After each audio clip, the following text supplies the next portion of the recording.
Hello everyone, my name is Rose, and this is my story. My mother-in-law, Sherry, is a vain and shallow woman. She wasn't always like this. Her behavior changed later in life, or at least that's what my husband Dylan says. Dylan and Sherry didn't grow up rich. They lived a modest life together after Dylan's father passed away when Dylan was just 4 years old. Since then, Sherry became the one who earned money for the family. They lived simply until Dylan got a great job after college. Dylan is a very smart and kind man, and I'm not just saying that because he's my husband. He got a full scholarship to medical school and became a doctor. After that, Sherry started living a luxurious life, while Dylan remained humble. The reason I'm telling you all this is that I still don't understand how and why Sherry became so shallow.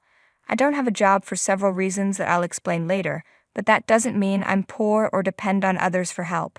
Somehow, Sherry got the wrong idea about me when we first met. I'm not sure if it was my clothes or how I acted, but Sherry didn't like me from the start. When we first met, Sherry said to Dylan, "Is this the girl you've been talking about? She's so plain and average. Why would you choose someone like her? Does she even have a job?" I introduced myself. "My name is Rose, Sherry. No, I don't have a job." Sherry quickly interrupted, "Just as I thought. You're planning to trap my son and take all his money. I know women like you, you're nothing but gold diggers and parasites. Don't think you can fool me." Dylan tried to defend me, saying, "Mom, that's so rude. You don't even know Rose. She's a great person from a great family. You have no right to talk to her like that." Sherry responded, "Dylan, how can you speak to me like that? I'm only trying to protect you. You can't ruin our family's name by marrying this classless woman. You need to raise your standards. It's clear she doesn't match our social or economic status." This led to a big argument between Dylan and Sherry right in front of me. Dylan was getting really angry, so we decided to leave. On our way home, Dylan apologized for his mother. He said, "I'm so sorry, Rose. My mom doesn't know how to act like a sane person anymore. I know her words hurt you." I replied, "It's not your fault, Dylan, but your mom seems like a horrible lady. Please don't worry, but I don't think I'll ever feel comfortable around her." Dylan explained, "Rose, you know she's the only parent I have left. We don't have much extended family either. I can't cut her off completely. I'll never push you to be friends with her, but can you at least be civil around her?" I agreed. "I can be respectful towards your mom, Dylan, but I don't think she can do the same." Dylan assured me, "Don't worry, Rose. I'll keep her in check. If her behavior gets worse, we can consider going low contact or something. I love my mom, but I also love you. I won't let her keep harassing you." I was a little unsure about how things would go between Sherry and me. Dylan promised he'd stand up for me, but I still felt uneasy. Dylan and I got married 3 years after we started dating. We had a small court wedding because we were short on money. You might wonder why. Well, Dylan was sending a lot of money to Sherry every month because of her emergencies. Even after we got married, Dylan kept giving his mother a large amount of money every month. It started affecting our finances, but I didn't stop him. I thought he had the right to help his mom. However, Sherry was becoming a big problem for me. She often talked badly about me and gossiped with her friends, telling everyone I was a gold digger. I usually ignored these comments, but it was starting to hurt my reputation. Sherry also never treated me nicely, despite Dylan's efforts to make things better between us. She was convinced that I wasn't good enough for her son. Then, surprisingly, one day Dylan told me, "Rose, Mom called me today. She's hosting a small party and wants to invite you." "Are you sure she really wants to invite me?" I asked. "I don't see why she'd invite me, since she hates me," I said. "I've talked to her several times, Rose. She promised to be better, so maybe that's why she's inviting you to the party," Dylan replied. "That's strange, Dylan. I wonder where she's getting all this money for a party. Just this month, she said she needed money for car repairs. I guess she managed somehow. It's just a small gathering of 4 people or so. It won't be very expensive, and Mom seems excited about it. She really wants you there," Dylan explained. "Well, if that's what she wants, I'll go. You know, I don't mind spending time with her. It's just her comments and behavior towards me that are the problem. It looks like Mom is making an effort. Let's see what happens. Just keep an open mind about this. I really want you two to become friends," Dylan said. I doubted that Sherry would ever want to be friends with me. I mean, I could be civil to her and try on my side because I love Dylan, but it didn't seem like Sherry cared about Dylan's happiness at all. Even though I was skeptical, I decided to go to the party, but I had to wait for details from Sherry. Sherry texted me the very next day. I thought she was going to invite me through these texts, but here's what happened instead. Hey Rose. Dylan may have told you that I've been planning a party recently, Sherry said. Yes, Sherry. Dylan mentioned it to me last week. Are you texting to talk about that? I replied. Why else would I text you, Rose? You're of no use to me anyway. So I've been planning to go to this 5-star hotel in town that everyone has been raving about. I promised my friends I would take them there, and this is finally my chance, Sherry said. That's nice of you, Sherry. Will there be a lot of people? I asked. Yes, of course. You know I have many friends since I am a wealthy lady with a good family name in this town. I'm taking 15 people to the party and we're going to have a blast, Sherry said. Sounds like a great plan, Sherry. When do you want me to get there? I asked. Who said you could come? I didn't invite you yet, Sherry shot back. I was a little taken aback by this. I mean, Dylan clearly told me that his mom was going to invite me. Apparently, Sherry had told him that herself, and he had been genuinely happy for the past week because he thought this was Sherry trying to build a relationship with me. But what Sherry said completely threw me off. I was really confused as to why she was even telling me about the party if she didn't want to invite me. I said, "Oh, I assumed I was invited since you told Dylan that I was. I'm a little confused." Dylan can get a little carried away at times, Rose. I'm just informing you that I will be hosting a party, but you are not invited. This is a fancy place, and my friends and I are very particular about who we take with us. Yes, I'm throwing a party at a 5-star hotel, but don't even think about coming because you are not as classy as my family and friends, Sherry said. Okay, Sherry, I got the message loud and clear. Don't worry, since you don't want me to come, I won't. I don't care what Dylan said. If you don't want me there, I won't go. This is your day, and I don't want to be where I'm not wanted, I responded. I'm glad we cleared that up, Rose. That's all I needed to say. Now I need to get back to planning the party. There's a lot to do, and you probably wouldn't understand since you've likely never been to a big party, let alone planned one. After that, I didn't bother replying. People know me as patient and kind, but I have my limits, just like anyone else. Sherry was really testing me today. I hated that I even had a little hope that she might be trying to make peace. But no, she was just showing off her status and trying to make me feel inferior again. There was no olive branch. I was wrong and I felt stupid, but I wasn't going to let her get to me. I wasn't going to curse her out or anything. I had better things to do, and I knew karma would come for her one day. I didn't tell Dylan anything and simply waited for the day of the party to arrive. On the day of the party, Sherry had the nerve to send me a picture of herself and her friends. They were all dressed in designer clothes and busy posting pictures on social media. Sherry sent me the picture to show off how classy her friend circle is. It was downright disgusting. I didn't reply and just went back to work. About 3 hours later, I got a call from my dad. Now, here's something I should confess. My dad owns the hotel where Sherry was having her party. Sherry had no idea about this. 3 years ago, I got a nice inheritance from my grandfather, which I invested in my dad's business, so now I get a share of the profits from the hotel and the other businesses my dad owns.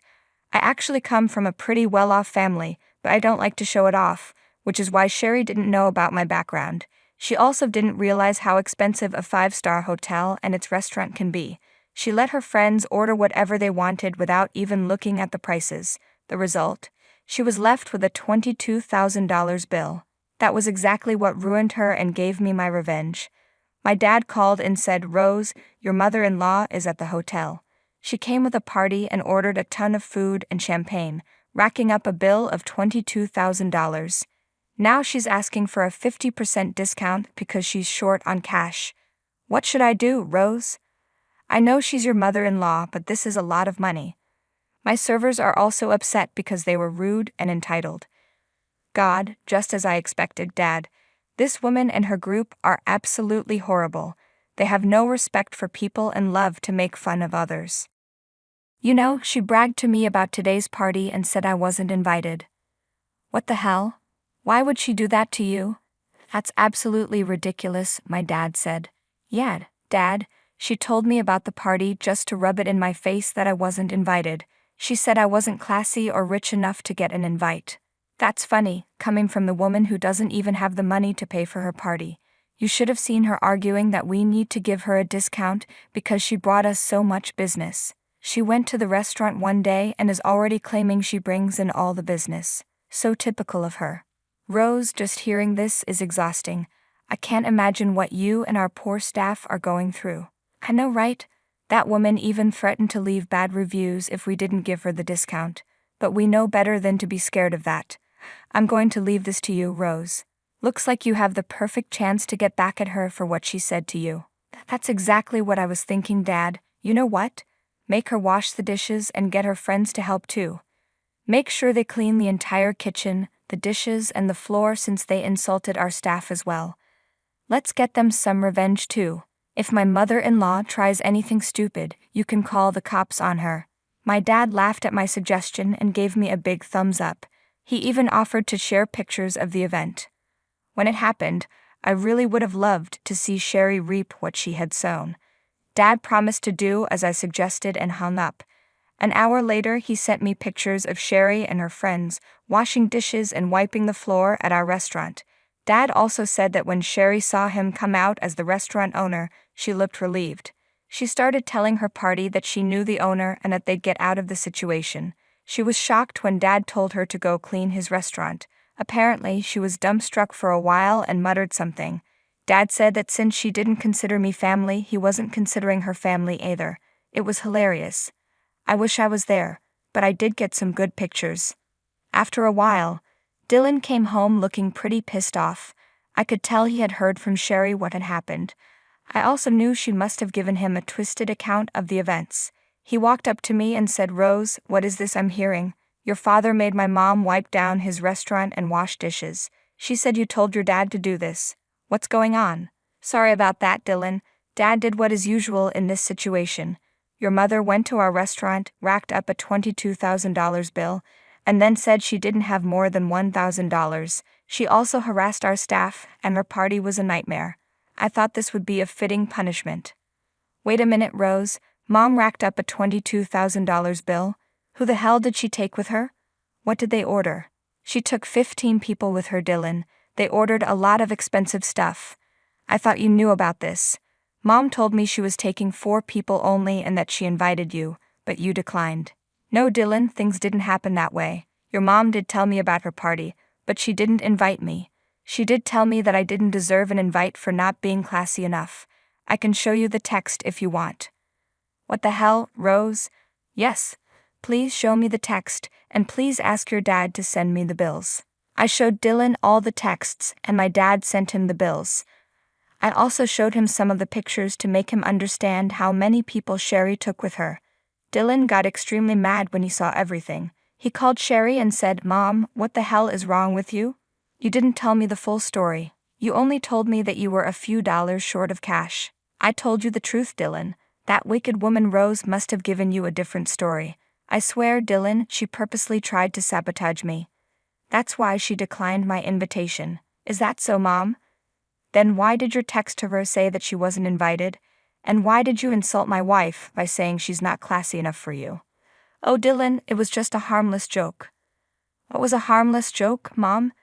"The fact that you're calling your daughter-in-law names while spending thousands of dollars that you took from your son.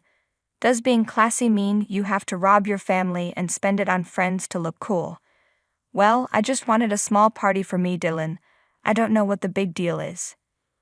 "You think spending $22,000 on food and drink isn't a big deal? Do you think my money grows on trees? You're insane, Mom. Guess I was wrong to give you money whenever you gave me sob stories about needing it." "Well, guess what, Mom? I'm not giving you any more money again. But Dylan, you've been so supportive for me for so long. You can't just stop now. It was a one-time mistake, Dylan. Why are you overreacting?" "No, Mom, I'm not overreacting. This isn't a one-time mistake. If you can't even consider my wife as family, I don't want anything to do with you. I always thought you'd change your mind, but you never did. I'm not paying you to insult my wife while she sacrifices a lot to support you. This ends now. Dylan, please listen to me. I'm sorry. Dylan didn't listen to Sherry anymore. He hung up on her and blocked her number. He also apologized to me profusely for being mad at me without knowing the full story. I forgave him because he stood up for me. We had a serious discussion about Sherry and decided that she would no longer be in our lives for now. Yes, Dylan is now a rich man, but he knows to stay humble. He found Sherry's behavior completely unacceptable, especially since it was directed towards me. I agreed it was very unfair that Sherry treated me like that, and I was all set to remove her from our lives for good. In the next few days, Sherry realized her own actions might have damaged her relationship with her son for good, and that sent her into a panic. She showed up at our house, demanding to speak with Dylan. Slowly, her demands turned into begging after she was turned away every time. Yes, Sherry worked to earn some money, but it wasn't enough for the high-end lifestyle she had gotten used to. All these years, Dylan had stopped giving her money entirely. Instead, he invested some of his funds into my dad's business to help him open new hotels and restaurants in nearby towns. We plan on expanding our hotel business to bigger cities, but we'll have to see what the future holds. Since Dylan stopped sending her funds, Sherry had to downgrade her lifestyle a lot. She struggled to keep her rented condo with her own money and ultimately decided to end her lease. She has now shifted to a small one-bedroom apartment and doesn't have any money to spend on extras after paying her bills. How do we know this? She emails us about it, of course. She still downplays her behavior and acts like we're overreacting. Suffice it to say, she'll be out of our lives for a while now. Just a month ago, I found out I was pregnant. Dylan and I are overjoyed and busy planning everything before the baby comes. Honestly, I'm glad that my child won't be around shallow people like Sherry anymore. But if the time comes, I'll make sure my dear mother-in-law doesn't get to fill my child's head with nonsense. For now, please wish us luck so we can be good parents to a healthy child. I never thought my family would fall apart over a pot roast dinner. But that's exactly what happened on a Tuesday evening in October, when my mother decided to detonate our lives with what she called her exciting news. My name is Harper, and up until that night, I'd managed to keep our family's chaos somewhat contained. Being 17 meant I was old enough to see the cracks forming, but young enough that everyone still thought I needed protecting. They had it backwards. I was the protector, especially when it came to my 14-year-old brother Finn. "I've been doing some thinking," Mom announced, setting down her fork with the kind of deliberate care that made my stomach clench. "I'm quitting my job at the bank." Dad's fork clattered against his plate. "You're what?" "I found an amazing investment opportunity," she continued, her eyes bright with that familiar gleam that always meant trouble. "My friend Sarah introduced me to this group that's developing luxury tiny homes in Costa Rica. The returns are incredible. We could triple our money in 6 months." I watched Dad's face transform from confusion to disbelief to something darker. "Marlene, tell me you haven't already done something stupid." "Grant, please," Mom said, waving her hand dismissively. "I know what I'm doing. I've done all the research." Finn shifted uncomfortably beside me, pushing his carrots around his plate. I reached under the table and squeezed his knee, our silent signal that everything would be okay, even though my own heart was racing. "Research?" Dad's voice had that dangerous quiet I'd learned to dread. "Like the research you did on that alpaca farm scheme last year? Or the mobile meditation bus the year before that?" "Those were different," Mom insisted. "This is legitimate.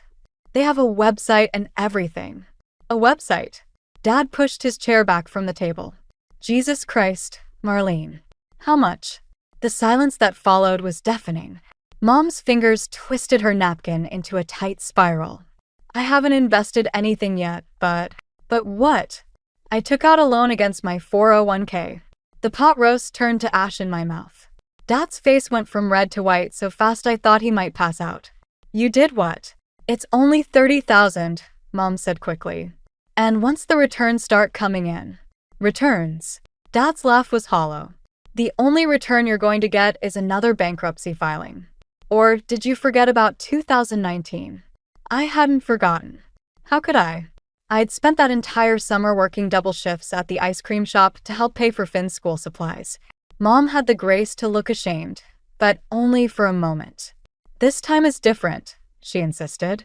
"I can feel it. We could finally have the life we deserve, Grant. No more living paycheck to paycheck. We could travel, get a bigger house. The life we deserve? Dad stood up, so suddenly his chair toppled backward.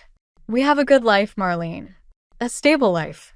Or we did, until you decided to gamble away our retirement fund on another get-rich-quick scheme. It's not gambling. Mom's voice rose. Why do you always have to be so negative? Why can't you just support me for once? I caught movement from the corner of my eye. Finn was crying silently, tears dropping onto his half-eaten dinner. Something inside me snapped. Stop it. I slammed my hands on the table, making everyone jump. Just stop. Look what you're doing to him. Both my parents fell silent, looking at Finn as if they'd forgotten he was there. Mom reached for him, but he flinched away, pushing back from the table and running upstairs. The sound of his door slamming echoed through the house. I hope you're both proud of yourselves, I said, standing up. I'm going to check on him. As I headed upstairs, I heard Dad say quietly, If you go through with this, Marlene, we're done. I mean it this time. Mom's response was lost as I reached Finn's room, but I knew in my gut that this wasn't just another family argument. This was the beginning of the end, and somehow, I was going to have to figure out how to keep us all from drowning in the wreckage. The next morning, I woke to the sound of hushed arguing downstairs. 3 weeks had passed since Mom's announcement, and the tension in our house had become a living, breathing thing. I lay in bed, listening to their voices rise and fall like waves against rocks, until I heard the front door slam. I found Dad in the kitchen, gripping the counter so hard his knuckles were white. Where's Mom? I asked, though I already knew the answer. Meeting with her investment group, he said, spitting out the words like they were poison. Says she needs to wire them the first installment today. My stomach dropped. But I thought you told her. What I think doesn't matter anymore. He grabbed his car keys. I'm heading to the shop early. Make sure Finn eats something before school. I watched him leave, then started making Finn's favorite breakfast, chocolate chip pancakes. As I mixed the batter, I noticed Mom's purse on the counter. She must have forgotten it in her rush to leave. A piece of paper was sticking out, and something about the official-looking letterhead caught my eye. I shouldn't have looked. But after everything that had happened, I couldn't help myself. The letter was from Riverside Bank, dated 5 years ago. As I read, my hands started shaking. Regret to inform you that due to the unauthorized transactions and misappropriation of client funds, your employment with Riverside Bank is hereby terminated, effective immediately. The pancake batter forgotten, I read the letter 3 times. Mom had told us she'd quit her job at Riverside to take a better position at her current bank. Another lie. Is that Mom's stuff? I jumped, shoving the letter back into the purse. Finn stood in the doorway, already dressed for school but looking like he hadn't slept. Just making sure she didn't forget her phone, I lied, hating how easily it came. Want some pancakes? Later that day, I couldn't focus in class. The letter kept playing in my mind, along with all the other opportunities Mom had pursued over the years. The alpaca farm, the meditation bus. Each time, she'd convinced herself and tried to convince us that this was the one that would change everything. My phone buzzed with a text from Dad. Check the mail when you get home. Looking for an important letter from the bank. When I got home, I found Mom sitting at the kitchen table, surrounded by papers. She looked up with that manic excitement I'd grown to dread. Harper, perfect timing. Come look at these projections. The development team just sent over the latest numbers, and they're even better than we thought. I stood in the doorway, the mail clutched in my hands. Among the envelopes was a bank statement addressed to Dad. The seal was already broken. Did you open Dad's mail? Mom's smile faltered for just a second. I needed to check something. Besides, we're family. There shouldn't be secrets between us. Like how you were fired from Riverside Bank. The words left my mouth before I could stop them. Mom's face went completely still, then twisted into something I'd never seen before. You went through my purse? Her voice was deadly quiet. You went through Dad's mail, I shot back. Why did you lie about Riverside? That was different. I was protecting this family. She stood up, gathering her papers. You wouldn't understand. You're just like your father, so afraid of taking risks, of reaching for something better. Better than what? I demanded. We were fine before you started chasing these crazy schemes. Fine. She laughed, but it wasn't a happy sound. Is that what you want for your life, Harper? To be just fine? To live paycheck to paycheck like your father, never dreaming of anything more. Before I could respond, we heard the front door open. Dad called out, "Harper? Did you check the mail?" Mom and I stared at each other.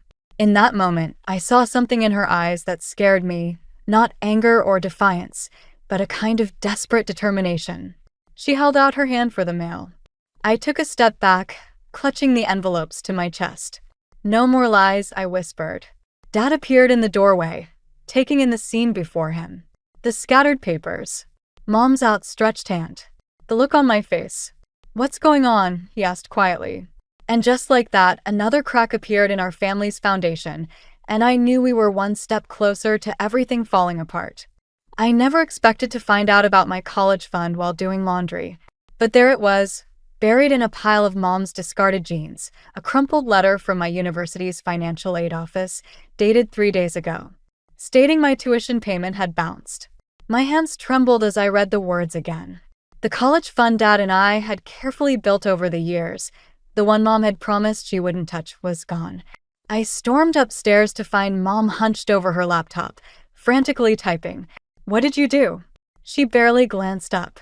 "Not now, Harper. I'm in the middle of something important. More important than my future?" I slammed the letter down on her keyboard. "The money's gone, isn't it?" Mom's fingers stopped moving. For a moment, she looked almost guilty. Then her face hardened. "It's not gone, it's invested. The returns will be more than enough to cover your tuition and then some." "You mean like the returns from your luxury tiny homes?" "How's that working out?" "There have been some delays," she admitted. "But Sarah says." "Sarah?" I laughed, but it came out more like a sob. "The same Sarah who convinced you to invest in that pyramid scheme last year? This is different." Mom stood up, her chair scraping against the floor. "I'm trying to give us a better life. Why can't anyone in this family understand that?" "Because your better life keeps making our actual life worse." I was shouting now, not caring if the neighbors heard. "Did you even think about asking me before stealing my college fund?" "I didn't steal anything," she hissed. "I'm your mother. Everything I do is for this family." The front door opened downstairs. Dad's heavy footsteps echoed through the house. "Perfect timing," I said, grabbing the letter. "Let's see what Dad thinks about your latest investment strategy." Mom's face went pale. "Harper, wait." But I was already halfway down the stairs. Dad stood in the entryway, still in his work clothes, grease stains on his hands. One look at my face and he knew something was wrong. "What happened?" I handed him the letter. Watched as he read it once, twice, his expression darkening with each line. Mom appeared at the top of the stairs, wringing her hands. "Grant, I can explain." "Explain what?" His voice was deadly quiet. "How you stole our daughter's future. Or how you lied to my face when I asked if you'd touched any other accounts." "I didn't lie. I just..." Mom's voice cracked. "The opportunity was too good to pass up. Once the returns come in, there are no returns." Dad roared, making us both jump. "There never were. It's all been a scam, Marlene. I called the bank today. They've never heard of this development company. The website's fake. Everything's fake." Mom swayed slightly, grabbing the banister for support. "No, that's not. Sarah wouldn't." "Sarah's gone," Dad said flatly. "Packed up and left town last week, along with everyone else involved in this scheme." The silence that followed was deafening. I watched Mom's face crumple as reality finally hit her. But instead of remorse, I saw something else take over: desperation. "We can fix this," she said quickly. "I still have access to our emergency fund." "What emergency fund?" Dad's laugh was hollow. "The one you emptied last month?" I felt the floor drop out from under me. "What?" Dad turned to me, his eyes full of pain. "I'm sorry, Harper. I tried to protect you from this, but..." He pulled out his phone, showing me their empty bank statement. "Your mother's been lying to all of us for a long time." "Grant, please." Mom started down the stairs. "We can work this out." "No," Dad said quietly. "We can't. Not anymore." He turned to me. "Pack a bag for you and Finn. You're both coming to stay with me at the motel. You can't take my children." Mom's voice rose hysterically. "Watch me," Dad said. "Harper, go get your brother. Now." As I ran upstairs, I heard Mom crying, begging Dad to reconsider. But something had broken, finally, irreparably, and we all knew it. Our family wasn't just cracking anymore, it was shattering into pieces too small to ever put back together. The motel lasted exactly 2 weeks before Dad announced he'd found an apartment across town. I watched him pack his few belongings, knowing what was coming next. Harper about the living arrangements.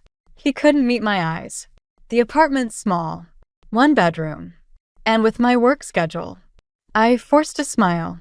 We'll be fine here with Mom. Right, Finn? Finn, curled up in the motel's threadbare armchair, just nodded. We both knew it wasn't true. But what choice did we have? That was 3 months ago. Now I stood behind the counter at Joe's Coffee, trying to calculate if my tips would cover both the electric bill and Finn's art supplies. Mom hadn't been home in 2 days, something about a promising lead on a new investment opportunity. Order up for table 6. Miguel, our cook, called out. I grabbed the plates, nearly dropping them when I saw Mom sitting at the table, talking animatedly to a man in an expensive suit. Just need a small loan to get started, I heard her say as I approached. The returns would be astronomical. The plates clattered against the table harder than necessary.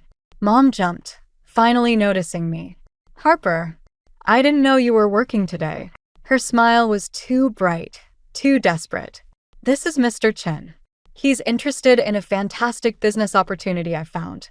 I looked at the man, saw the predatory gleam in his eyes. Mom, can I talk to you? Now. In the break room, I rounded on her. Are you serious? Another scheme. It's not a scheme. She pulled out a glossy brochure. It's a revolutionary cryptocurrency platform. Stop. My voice shook. Just stop. We don't have anything left for you to invest. Actually, she wouldn't meet my eyes. I was hoping to borrow your savings. Just temporarily. The returns would more than make up for my savings. I stepped back. The money I've been earning to keep our lights on and food in the fridge? While you're out chasing get-rich-quick dreams. Don't talk to me like that. I'm still your mother. Are you? The words escaped before I could stop them. Because mothers don't steal their children's college funds. They don't disappear for days without explanation. They don't. The slap caught me off guard. Mom looked as shocked as I felt, her hand still raised. Harper, I'm so sorry, I didn't mean. I touched my stinging cheek. I have to get back to work. That night, I found my savings box empty. The money I'd hidden under my mattress gone. Even the jar of tips I'd kept in the kitchen was cleaned out. I found Mom in her room, frantically shoving clothes into a suitcase. Where is it? Mr. Chen's waiting, she said, not looking at me. Once this deal goes through, I'll pay you back double. Triple. Mom, please. My voice cracked. That money was for Finn's medication. 4 groceries. 4. I'm doing this for us. She whirled around, eyes wild. Why can't you understand?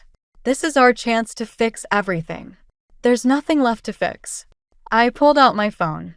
I'm calling Dad. She moved faster than I expected, snatching the phone and throwing it against the wall. You ungrateful little, she caught herself, breathing hard. I'm leaving. When I come back, you'll see. You'll all see. I watched her drag her suitcase down the stairs, listened to the front door slam. Through the window, I saw her get into a black car with Mr. Chen. My phone lay shattered on the floor, but Finn's old Polaroid camera caught my eye. I'd been playing with it lately, finding unexpected peace and capturing moments of beauty in our chaos. Now I picked it up, hands steady despite everything. I took one photo of the empty savings box, another of Mom's ransacked room, a third of the broken phone. Evidence, I told myself, though I wasn't sure for what. Finn appeared in the doorway, eyes wide with understanding. She's gone, isn't she? I nodded, unable to speak. What are we going to do? I looked at the photos spreading across the bed, proof of our mother's final betrayal. Something shifted inside me, a determination hardening into resolve. We're going to survive, I said, reaching for my backup phone, the one Mom didn't know about. But first, I need to make a call. It was time to stop protecting Mom from the consequences of her actions. Time to protect ourselves instead. We lasted 3 days in the house after Mom left. On the 4th morning, I woke to find an eviction notice taped to our front door. Turns out Mom hadn't paid the rent in months. Pack what you can carry, I told Finn, trying to keep my voice steady. Just the essentials. He nodded, clutching his sketchbook to his chest. What about Mom's stuff? I looked at the mess she'd left behind, scattered investment brochures, empty wine bottles, a trail of broken promises. Leave it. The train station was quiet this early. I counted our remaining money, barely enough for 2 tickets to Dad's city. As we waited on the platform, I scrolled through Mom's recent texts. Sorry about everything. This deal is different though. Just need 2 weeks. Harper, please answer. I can explain. You're just like your father. No vision, no faith. The last message came an hour ago. I know you took pictures. Delete them or I'll make things very difficult for you both. I switched off the phone, my hands shaking. Finn leaned against me, half asleep, while I watched the sun rise over the tracks. That's when I noticed the leather-bound journal wedged between the bench slats. I recognized it immediately, Mom's private diary. She must have dropped it during one of her late-night escapes. I shouldn't have opened it, but after everything she'd done, I felt entitled to some answers. The early entries were normal enough. Daily frustrations, dreams of a better life. Then I found the entry from 5 years ago.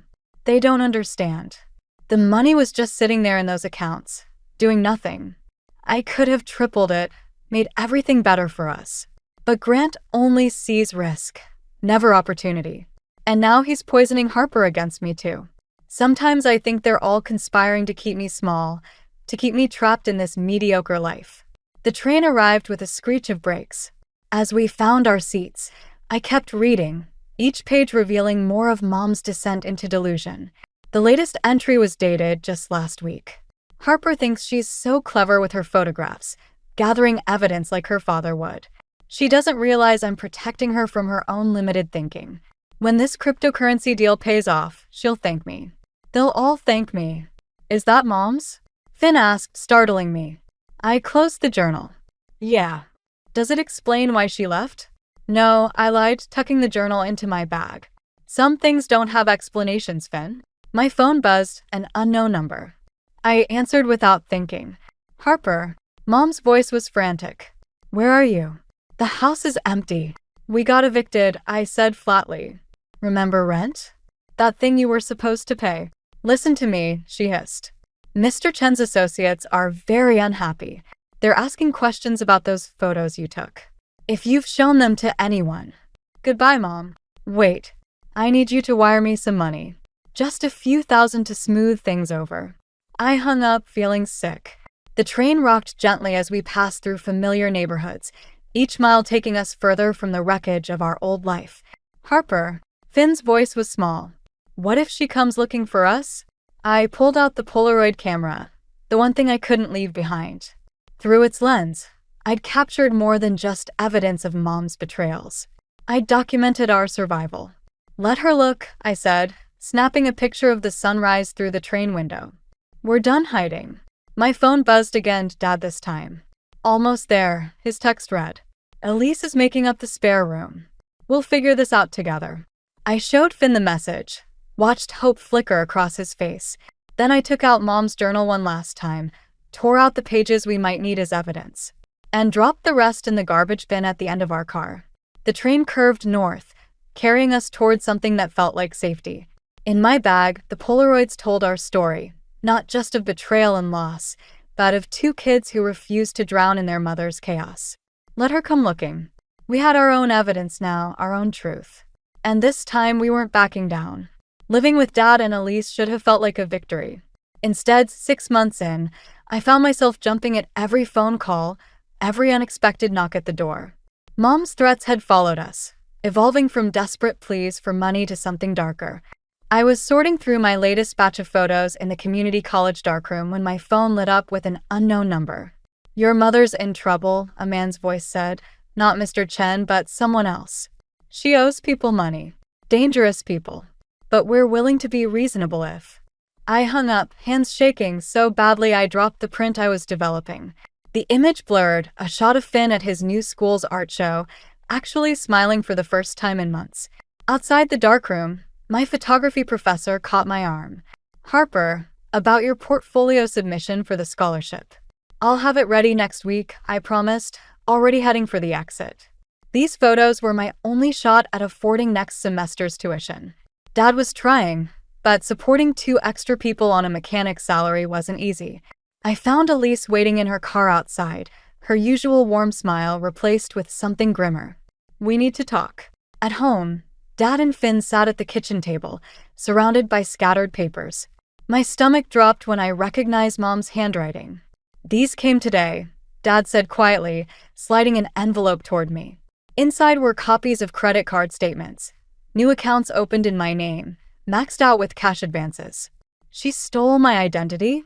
The words felt hollow in my mouth. There's more, Elise said. The police called. They're investigating a fraud scheme involving cryptocurrency investments. Your mother's name came up. They want to talk to you about those photos you took. I sank into a chair, the room spinning slightly.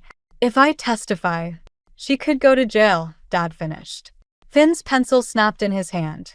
He'd been drawing obsessively lately, dark, twisted landscapes that his art teacher found concerning. My phone buzzed again, another unknown number. This time a text. Your mother's safety depends on your cooperation. Bring $50,000 to the address below. Come alone. I can't do this anymore, I whispered, showing them the message. Dad started to respond, but was interrupted by a crash from outside. We rushed to the window just in time to see someone running from Elise's car, all 4 tires slashed, windows smashed. On the hood, someone had spray painted, "Pay up or worse." That's it, Dad said, already dialing the police. We're getting a restraining order. It won't help, I said, remembering the threats, the mysterious calls, the escalating demands. As long as we have those photos, as long as I could testify. Then we fight back, Elise said firmly. I know people at the DA's office. We can. No. I pulled out my camera, the one constant through all this chaos.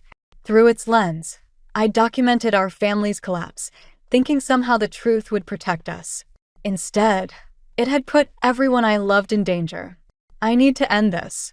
I started deleting photos, the empty savings box, Mom's ransacked room, the eviction notice, evidence disappearing with each click. Harper, stop, Dad reached for the camera. Those are your proof, your protection. They're a target, I corrected, pulling away. On all of us. Mom's not going to stop, and neither are the people she owes. Unless what? Finn asked, his voice small. I looked at my family, my real family, the ones who'd chosen to stay, to protect, to love without conditions. Then I looked at my camera, still half full of evidence that could send Mom to prison. Unless I give her exactly what she wants, I said quietly. A clean slate. A fresh start. One last chance to run. You can't, Dad protested. After everything she did. I'm not doing it for her. I met his eyes. I'm doing it for us. For our chance to finally be free. My phone buzzed again. Another threat, another demand. But for the first time in months, I felt something other than fear. Sometimes I realized the best revenge isn't punishment. It's peace.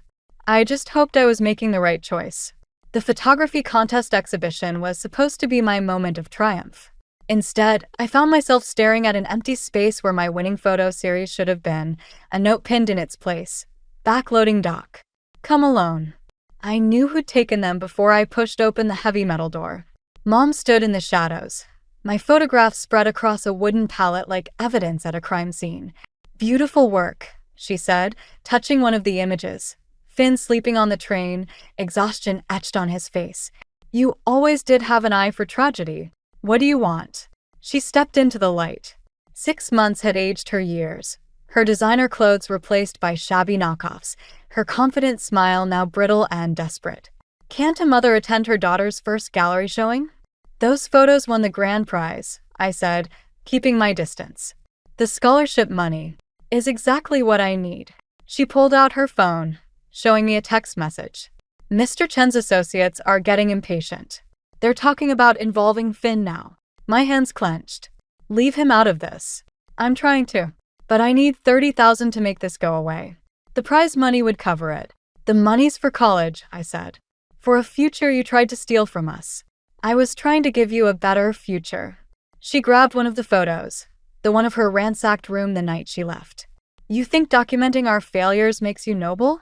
These pictures, this art of yours, it's just revenge wrapped in pretty paper. You're right. I moved closer, watching her expression shift. It started as revenge. I wanted evidence, proof of everything you'd done to us. But then I realized something. What's that? These photos aren't about you anymore.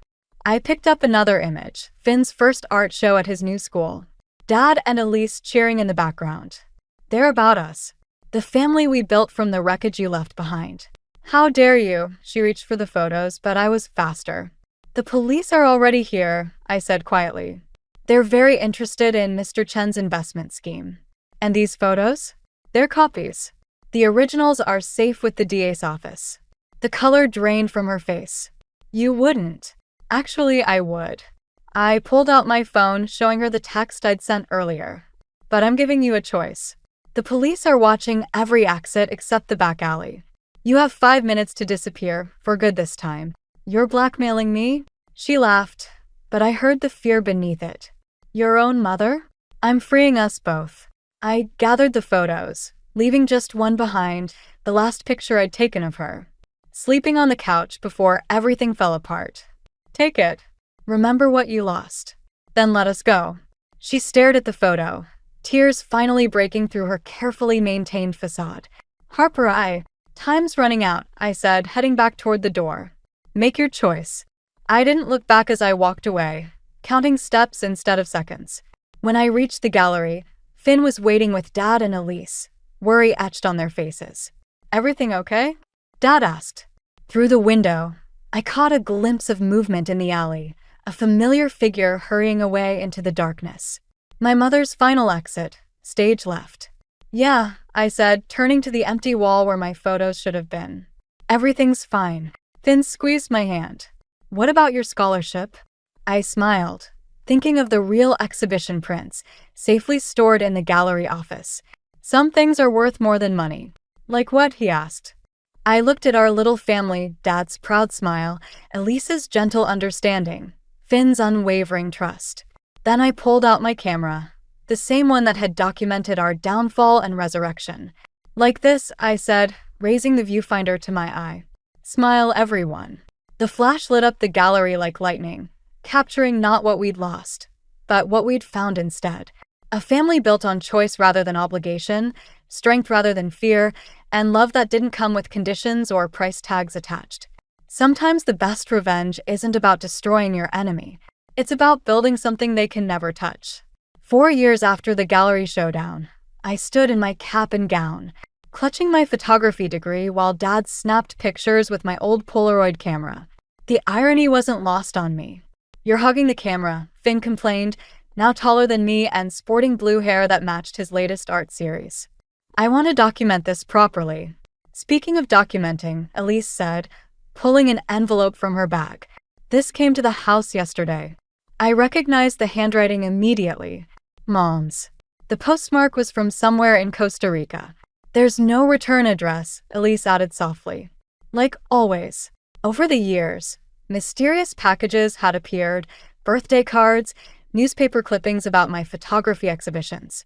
Even a wrinkled $5 bill when Finn won his first art competition. Mom never signed them, but we knew. Want me to throw it away? Dad asked, protective as ever. I shook my head, tucking the envelope into my graduation gown. Later, we celebrated at our favorite diner, the same one where I'd worked during my first year of college, before my photography career took off. My latest series, Fragments of Home, had just been picked up by a major gallery in New York. Remember when you used to hide your camera under the counter? Our regular waitress asked, bringing extra fries without being asked. Now look at you, Miss Famous Photographer. Finn rolled his eyes. Don't inflate her ego. She already thinks documenting my embarrassing teenage years makes her an artist. Speaking of documentation, I said, pulling out Mom's envelope. Anyone mind if I? They fell quiet as I opened it. Inside was a single photograph, one I'd taken years ago at that first disastrous family dinner, before everything fell apart. On the back, Mom had written, "You were right. Some things are worth more than money. I'm sorry I learned too late. You okay?" Dad asked. I looked around the table, at Finn's concerned face, Dad's steady presence, Elisa's quiet support. Then I pulled out my camera. Actually, yeah. I stood up, backing away to frame the shot. Everyone squeeze in. The photo captured them mid-laugh, a moment of pure joy untainted by the past. Later, in my dark room, I developed 2 copies. One for my wall and one to send to a post office box in Costa Rica, not as forgiveness exactly, but as proof that broken things can become beautiful in their own way. That night, sorting through old photos for my upcoming exhibition, I found the final shot from that gallery confrontation 4 years ago. Mom's silhouette disappearing into the alley, running from consequences one last time. I'd titled it Escape Velocity, the speed needed to break free from gravity's pull. My phone buzzed, a message from my agent about the New York show. They wanted to know my theme. I looked at the wall of my studio, where hundreds of moments hung in careful chronology. The dinner that started it all. The train ride to safety. Finn's first art show. Dad and Elisa's wedding. Each image a step away from what was broken toward something stronger. I typed my response, reconstruction, a study in second chances. Then I picked up Mom's latest letter, added it to my collection, and turned off the lights. Tomorrow, I'd start packing for New York. Finn had already claimed the spare room in my new apartment, talking about art schools and fresh starts. Some people might call it running away, just like Mom did, but I knew the difference. She ran to escape her problems. We were running towards something better, toward the future we'd built from the pieces she left behind. The revenge I'd once craved had transformed into something else. The power to choose our own story, to capture beauty in the aftermath of chaos, to find family in the people who stay. As I locked up my studio, I passed the first photo I'd ever taken, that shot of the empty savings box that started it all. Next to it hung my latest work, our laughing family at the diner, the empty chair at the edge of the frame, both an absence and a possibility. Some stories don't end with justice or revenge. They end with reconstruction, with the quiet victory of building something new from the ruins of what was lost. And sometimes that's enough. My name is Rachel Whitaker, and I've spent the last decade trying to forget the family I left behind. But as I stood in the opulent ballroom of the Grand Plaza Hotel, watching my younger sister Daphne twirl in her wedding gown, I realized some wounds never truly heal. You're nothing without us, Rachel. You owe us everything. My mother Miriam's voice sliced through the crowd's chatter, sharp as a scalpel. I gripped my champagne flute tighter, willing myself to stay calm. I don't owe you anything, Mother, I replied, keeping my voice low. I built my life on my own terms. Miriam's eyes narrowed, her perfectly painted lips curling into a sneer. Is that what you tell yourself to sleep at night? That you're some self-made success story? Before I could respond, Daphne appeared at our mother's side, her veil trailing behind her like a gossamer cloud. Oh, Rachel, she cooed, false sweetness dripping from every syllable. I'm so glad you could make it. I was worried you'd be too busy with your— what is it you do again? Consulting. I bit back a retort. I run my own tech firm, Daphne, as you well know. Daphne waved her hand dismissively. Right. Well, isn't it nice that you could take time away from your little business to celebrate your only sister's special day? I forced a smile. Wouldn't miss it for the world. Speaking of missing things, Miriam interjected, her gaze sweeping the room. Where's that husband of yours? Eli, wasn't it? The one from the esteemed Whitaker family? He's parking the car, I said, silently willing Eli to hurry up and join me in this lion's den. Daphne's fiancé, Clive, approached our little group, his arms snaking around my sister's waist. Rachel, so good to finally meet you in person.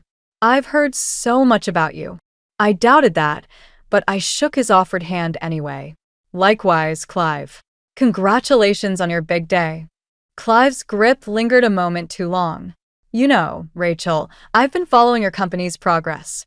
Impressive stuff. We should talk business sometime. Daphne's smile faltered for a moment before she quickly recovered. Oh, darling, let's not bore Rachel with shop talk. It's our wedding day. I caught the flash of irritation in Clive's eyes before he masked it with a jovial laugh. Of course, my love. Just making conversation. Rachel.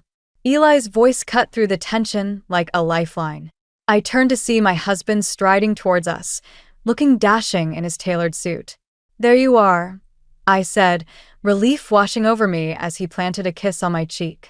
Miriam's eyes darted between us, her disapproval palpable. "Well, isn't this cozy?" The prodigal daughter returns with her prince charming. Eli, ever the diplomat, smiled warmly. "It's good to see you, Miriam. Daphne, you look stunning. Clive, congratulations." As pleasantries were exchanged, I caught Daphne eyeing Eli with poorly concealed envy. It was a look I'd seen countless times growing up, whenever I achieved something she couldn't. "You know, Rachel," Daphne said, her voice sickly sweet, "it's such a shame you've been so absent from our lives. We could have been so close if you hadn't run off to play career woman." I felt Eli's hand on the small of my back, steadying me. "I think Rachel's done quite well for herself," he said, his tone light but firm. Miriam scoffed. "Yes, well, some of us prioritize family over personal gain." The words hung in the air, heavy with years of resentment and unspoken accusations. I took a deep breath, ready to defend myself, when the wedding planner appeared, ushering Daphne away for photos. As they walked away, I heard my mother mutter, "You think you can just walk away from your family? We made you who you are." I watched them go, a mix of emotions swirling inside me. Eli squeezed my hand. "You okay?" he whispered. I nodded, forcing a smile. "I'm fine. It's just one day, right?" But as I looked around the room, at the faces of relatives I barely recognized and the life I'd left behind, I couldn't shake the feeling that this was only the beginning. The past, it seemed, wasn't done with me yet. As the wedding reception dragged on, I found myself seeking refuge on the hotel's balcony. The cool night air a welcome respite from the suffocating atmosphere inside. Eli joined me, his hand resting comfortingly on my shoulder. "You think you can just walk away from your family? We made you who you are." Miriam's voice echoed in my head, her earlier words still stinging. "Want to talk about it?" Eli asked gently. I sighed, leaning against the railing. "It's just being here, seeing them again. It's bringing back everything I've tried so hard to forget." Memories flooded back, unbidden. The constant comparisons to Daphne, the cutting remarks about my appearance, my choices, my very existence. The way Miriam's eyes would light up when Daphne entered a room, while I faded into the background. "You were always so dramatic, Rachel." Daphne's voice cut through my reverie. She stood in the doorway, champagne flute in hand. "Still playing the victim after all these years?" I straightened, steeling myself. "I'm not playing anything, Daphne. I'm living my life on my terms." She laughed, the sound brittle and forced. "Oh, please. You ran away because you couldn't handle not being the center of attention for once. Is that what you tell yourself?" I shot back. "That I left because I was jealous of you?" Daphne's eyes narrowed. "Why else would you abandon your family? We needed you, Rachel. But you were too selfish to see beyond your own nose." Eli stepped forward, his voice calm but firm. "I think that's enough, Daphne. It's your wedding day. Why don't you go enjoy it?" She glared at him, then at me. "You always did have a knack for getting others to fight your battles, didn't you, Rachel?" With that, she spun on her heel and stalked back inside. I let out a shaky breath. "I'm sorry you had to see that." Eli pulled me close. "You have nothing to apologize for. Your sister, on the other hand, she's always been like this," I murmured. "Competitive, jealous." And Miriam encouraged it, pitting us against each other. "You've come so far, Rachel," Eli said softly. "Look at what you've built. Your company, our family. You did that, not them." I nodded, trying to draw strength from his words. But the doubts still lingered, a poisonous whisper in the back of my mind. Had I really succeeded in spite of my family, or was I still that scared little girl, desperate for approval? As if on cue, Clive appeared, his smile just a touch too wide. "There you are. I've been looking everywhere for you, Rachel. I was hoping we could chat about that business proposition." I exchanged a glance with Eli. "Clive, I appreciate the interest, but this really isn't the time or place." He waved a hand dismissively. "Nonsense. There's no better time to discuss the future than at a wedding, right? I've got some ideas that could really benefit both of us. The eagerness in his voice set off alarm bells. I remembered the way he'd looked at me earlier, the barely concealed calculation in his eyes. "I'm sorry, Clive, but my answer is no," I said firmly. "I'm not interested in any business ventures right now." His smile faltered for a moment before he recovered. "Well, think about it, won't you? Family should help family, after all." As he walked away, I couldn't shake the feeling that there was more to his proposal than met the eye. The way he'd said family felt like a threat, not an endearment. Eli squeezed my hand. "You okay?" I took a deep breath, squaring my shoulders. "I will be. Let's go back inside. I have a feeling this night is far from over." As we re-entered the reception, I caught sight of Miriam watching us, her eyes cold and calculating. Whatever game they were playing, I was determined not to be a pawn in it. I'd fought too hard for my independence to let them drag me back now. The battle lines were drawn. It was time to show my family exactly who Rachel Whitaker had become. The wedding reception was in full swing, but I couldn't shake the unease that had settled over me. Clive's earlier proposal lingered in my mind, a puzzle piece that didn't quite fit. As I made my way through the crowd, I felt a hand grip my arm. "You could have been part of this, Rachel, if only you'd stayed loyal." Miriam's voice hissed in my ear, her words laced with manipulation. I turned to face her, keeping my voice low. "Loyal to what, Mother? Your constant criticism? Your blatant favoritism?"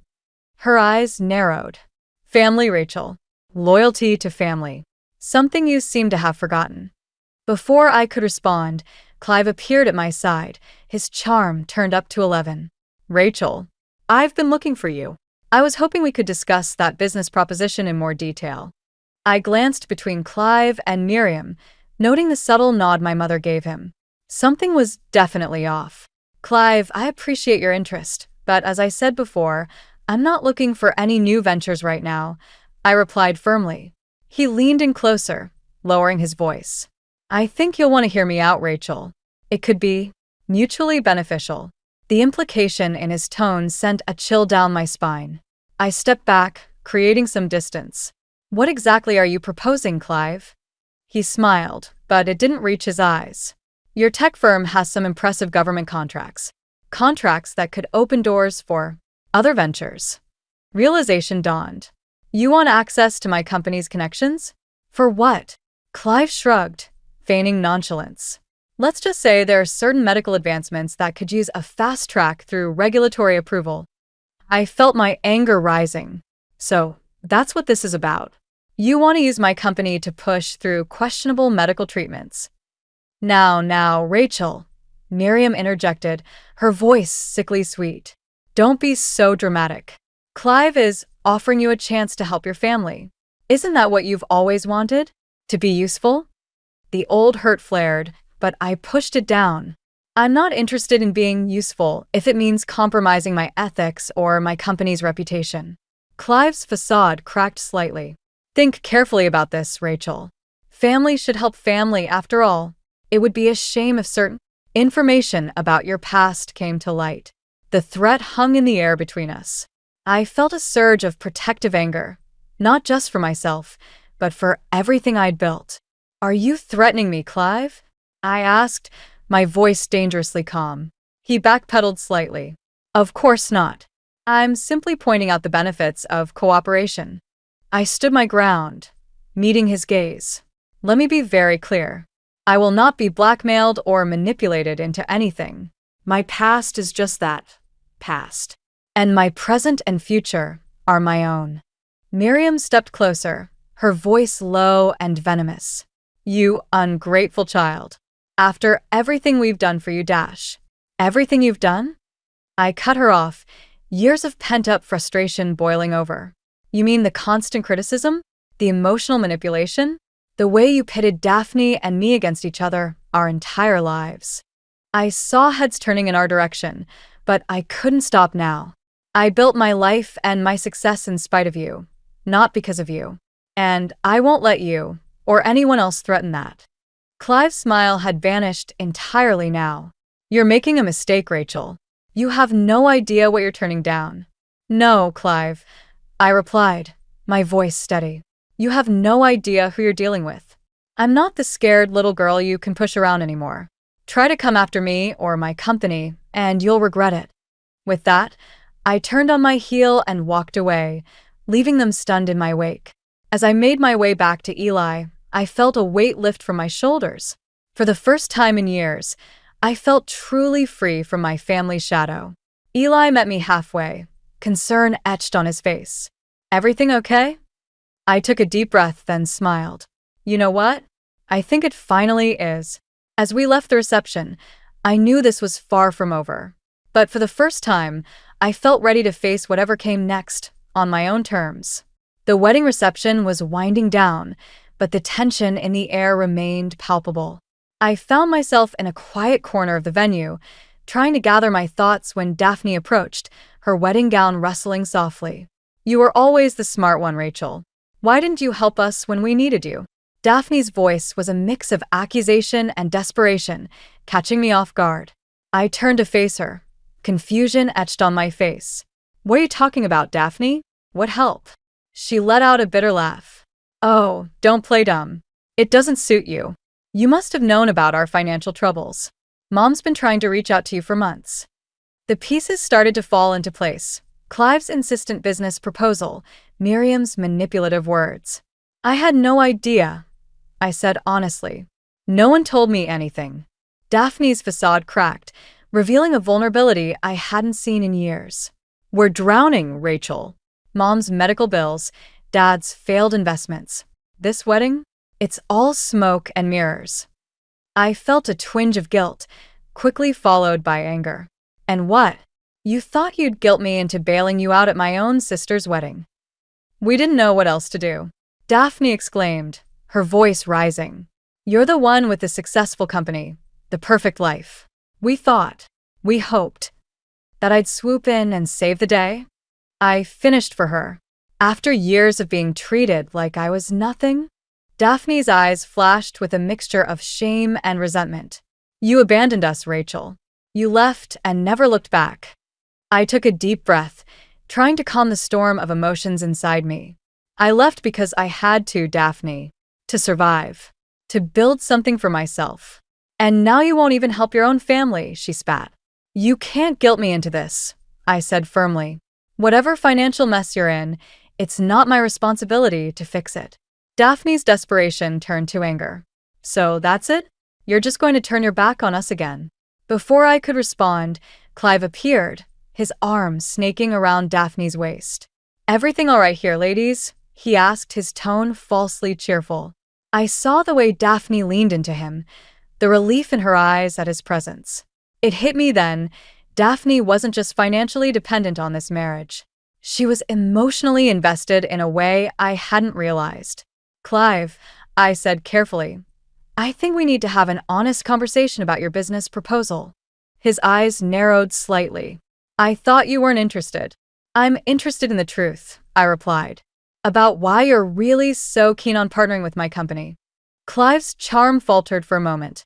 I told you, it's a mutually beneficial arrangement. Is it? I challenged. Or is it a desperate attempt to save yourself from financial ruin? Daphne gasped, looking between Clive and me. What is she talking about? I saw the panic in Clive's eyes, the way he tightened his grip on Daphne. It's nothing, darling. Just business talk. But Daphne wasn't buying it. No, tell me the truth. What's going on? As I watched the scene unfold, I felt a strange mix of vindication and sadness. The perfect facade of Daphne's life was crumbling before my eyes, just as mine had years ago. I think, I said quietly, that we all need to sit down and have a very honest conversation about what's really going on here. Clive's face hardened. You have no idea what you're getting into, Rachel. No, I replied, standing my ground. I think for the first time, I'm seeing things clearly, and it's time for the truth to come out. As we stood there, the three of us locked in a tense standoff, I realized that this wedding had become more than just a family reunion. It was a reckoning with my past, with the lies we'd all been living, and with the hard truths we'd been avoiding for far too long. The real battle was just beginning, and I was determined to face it head-on, no matter the cost. The tension in the room was palpable as Miriam and Daphne joined Clive and me in a secluded corner of the reception hall. Eli stood by my side, his presence a comforting anchor in the storm that was about to break. "What's the meaning of this, Rachel?" Miriam hissed, her eyes darting between us. "Causing a scene at your sister's wedding? Have you no shame?" I took a deep breath, steeling myself. "I think it's time we all stopped pretending, Mother.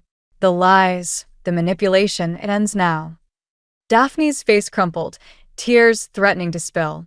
"Rachel, please. We can work this out." "Work what out?" I asked, my voice steady. "The fact that you've been lying about your financial situation? That you're using this wedding as a smokescreen for your desperation?"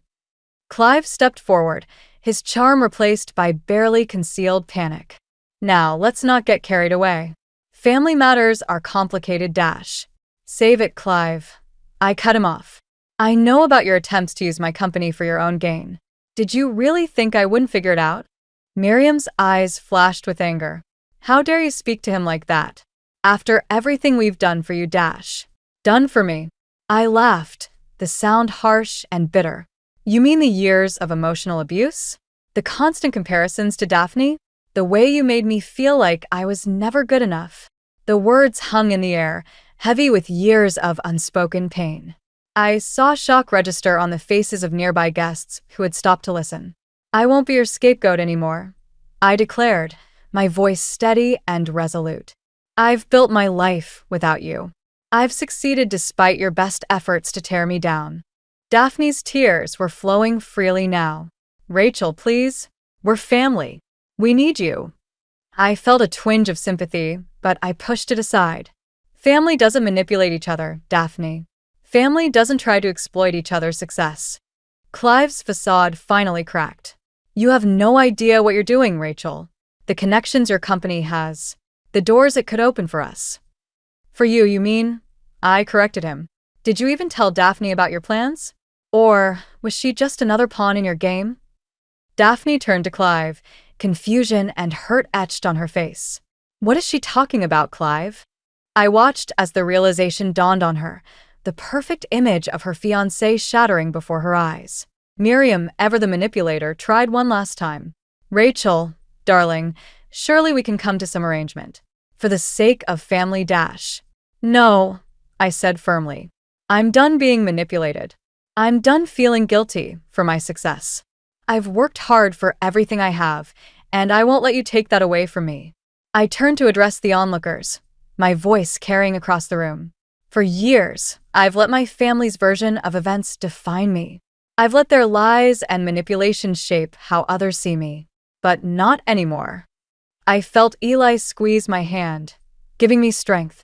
"I am Rachel Whitaker. I built a successful company from the ground up. I have a loving husband and a beautiful son. And I did it all without the support of the people who should have been there for me from the beginning." The room fell silent, the weight of my words hanging in the air. I saw a mix of emotions on the faces around me: shock, admiration, and in some cases, understanding. Miriam's face had gone pale, her carefully constructed image crumbling before her eyes. Daphne looked lost, torn between her loyalty to our mother and the harsh truths she'd just learned. As for Clive, he stood there, his plans in tatters, the mask of charm completely gone. I took Eli's hand, ready to walk away. This wedding isn't about celebration. It's about lies and desperation. And I won't be a part of it anymore. As we turned to leave, I heard Daphne's broken whisper, "Rachel, wait." But I kept walking. For the first time in my life, I felt truly free. The power had shifted and I was finally in control of my own narrative. The battle wasn't over, I knew that. But as Eli and I stepped out into the cool night air, I felt stronger than ever before. Whatever came next, I was ready to face it head-on. The aftermath of my public confrontation with my family hung heavy in the air as Eli and I made our way to the hotel lobby. We were ready to leave this nightmare behind us when Miriam's voice cut through the silence. "You think you can just erase us from your life? Family isn't that simple," she warned, her voice a mix of anger and desperation. I turned to face her, Eli's hand firmly in mine. I'm not erasing anyone, Mother. I'm protecting myself and my family from your toxicity. Clive stepped forward, his facade of charm completely gone. You have no idea what you're doing, Rachel. The connections your company has. They could save us all. Save you from what exactly? I challenged, my patience wearing thin. Clive's eyes darted nervously around the lobby before he leaned in, lowering his voice. I'm in trouble, Rachel. Deep trouble. There are people, powerful people, who are very interested in the kind of access your company could provide. The pieces suddenly fell into place. You're not just after business connections, are you? This is about something illegal. Daphne gasped, her eyes wide with shock. Clive, what is she talking about? Clive's composure cracked entirely. It's not what you think, Daphne. I was trying to protect us, to secure our future. By using my sister's company for what? Money laundering? Insider trading? Daphne's voice rose with each accusation. I felt a mix of vindication and pity watching my sister's perfect world crumble around her. But there was no time to dwell on it as Clive made one last desperate attempt. Rachel, please, he begged. If you just sign off on a few deals, use your influence to push through some approvals. I can make it worth your while. We all win. I stood my ground, my voice steady and firm. No, Clive. I won't compromise my integrity or my company's reputation to save you from your own bad decisions. Miriam, ever the manipulator, tried a different approach. Rachel, darling, think of your sister. Think of your family. We need you. Family? I laughed bitterly. You've never treated me like family. You've only ever seen me as a means to an end. Daphne, tears streaming down her face, stepped towards me. Rachel, please. I didn't know. I swear I didn't know about any of this. For a moment, I saw a glimmer of the sister I once knew, vulnerable, scared, and lost. But I couldn't let that sway me. I'm sorry, Daphne, I said softly, but I can't fix this for you. You need to stand on your own 2 feet. Clive, seeing his plans unravel, made one last desperate move. He grabbed my arm, his eyes wild with panic. You don't understand what's at stake here, Rachel. If I don't deliver, there will be consequences. For all of us. Eli stepped forward, his voice low and dangerous. Take your hands off my wife. Now. The tension in the lobby was electric. Hotel staff and lingering wedding guests watched the scene unfold with a mix of shock and morbid fascination. I wrenched my arm free from Clive's grasp. Whatever mess you're in, Clive, it's your problem. Not mine. Not anymore. Miriam, realizing she was losing control of the situation, made one final plea. Rachel, you can't just walk away. We're blood. We're family. I looked at her, really looked at her, perhaps for the first time in years.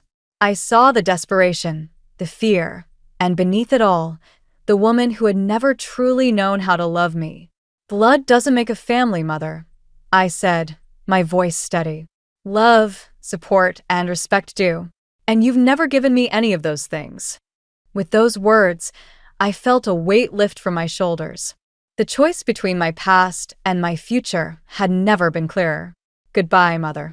Goodbye, Daphne, I said, turning to leave. I hope you find a way out of this mess. But it won't be through me. As Eli and I walked out of the hotel, leaving the chaos behind, I knew this wasn't truly the end.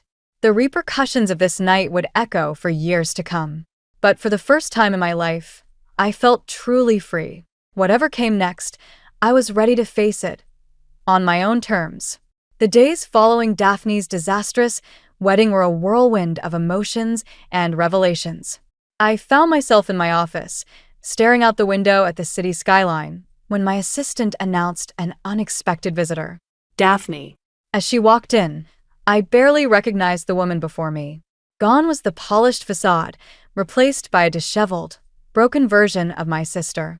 Rachel, she began, her voice trembling, I don't know where else to go. I gestured for her to sit, my guard still up. What happened, Daphne? She collapsed into the chair, tears welling in her eyes. Everything's fallen apart. Clive. He's gone. Disappeared. The police were at our house this morning, asking questions about financial fraud and insider trading. I felt a mix of vindication and pity. I'm sorry, Daphne, but I warned you about him. Her eyes flashed with a familiar anger. You knew? You knew, and you didn't tell me. Would you have believed me if I had? I countered, keeping my voice steady. Daphne deflated, the fight leaving her. No, I suppose not. I was too blinded by everything. We sat in silence for a moment, years of resentment and rivalry hanging between us. You may have tried to break me, but I found strength in your rejection. I finally said, my voice filled with newfound confidence. All those years of being compared to you, of never being good enough for Mother, they made me who I am today. Daphne looked up, surprise etched on her face. I never wanted to break you, Rachel. I was jealous.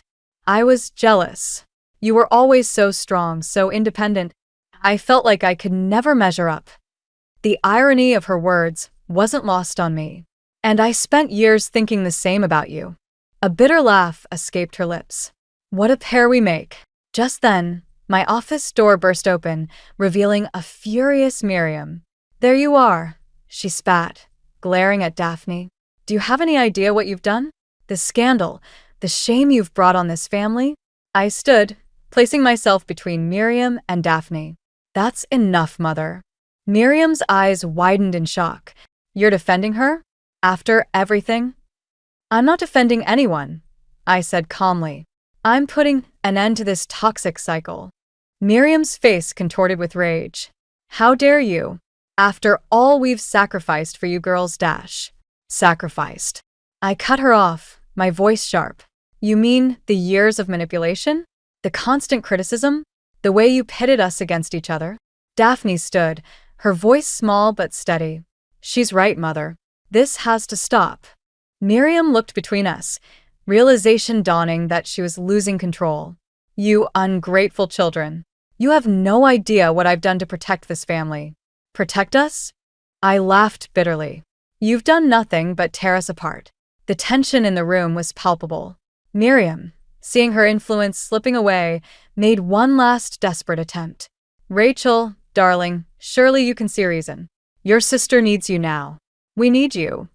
I took a deep breath, steeling myself for what I knew I had to do. No, Mother. What Daphne needs is to stand on her own 2 feet. And what you need is to face the consequences of your actions. Daphne gasped, torn between her ingrained loyalty to our mother and the harsh truth of my words. I've built my life, my success, despite your best efforts to hold me back. I continued, my voice growing stronger with each word. I won't let you drag me down now. Miriam's face paled, the reality of her situation finally sinking in. You can't just abandon your family, Rachel. We're all you have. I shook my head, a sense of peace washing over me. No, Mother. You're not all I have. I have a loving husband, a beautiful son, and a life I've built on my own terms. And it's time for me to focus on that. As if on cue, Eli appeared in the doorway, concern etched on his face. Seeing the scene before him, he quickly moved to my side, his presence a silent support. Miriam looked between us, defeat finally settling in her eyes. Without another word, she turned and left, the click of her heels echoing in the silence she left behind. Daphne stood there, lost and uncertain. What happens now? She asked, her voice barely above a whisper. I turned to her, feeling a mix of empathy and resolve. Now, Daphne, you have a choice. You can keep living in Mother's shadow, or you can find your own path. But whatever you choose, it has to be your decision. As Daphne nodded, tears streaming down her face, I felt a weight lift from my shoulders. The battle wasn't over, but for the first time, I felt truly free from my family's influence. Whatever came next, I was ready to face it head-on, with Eli by my side and the strength I'd found within myself. As the dust settled from the tumultuous events of the past few weeks, I found myself standing in the backyard of our home, watching Eli and Kayla play catch. The sound of their laughter filled the air, a stark contrast to the tension and drama that had consumed my life recently. Eli caught my eye and jogged over, leaving Caleb to practice his throws. "You okay?" he asked, wrapping an arm around my waist. I leaned into him, feeling the warmth of his support. "I'm getting there," I replied honestly. "Let's focus on the family we've built, Rachel." "That's what truly matters," Eli reassured me, his voice steady and comforting. As if on cue, my phone buzzed with a news alert.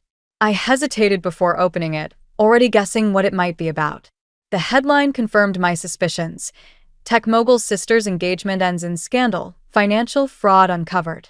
Eli peered at the screen. "Are you going to read it?"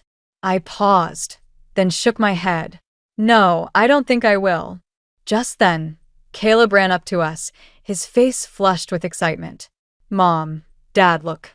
I can throw the ball really far now."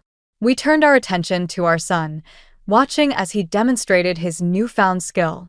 Pride swelled in my chest, not just for his athletic achievement, but for the resilience he'd shown throughout his recent health struggles. "That's amazing, buddy," I cheered, pushing thoughts of Daphne and Miriam to the back of my mind. As the day wore on, we received a call from Caleb's doctor. The latest test results had come back, showing significant improvement in his condition.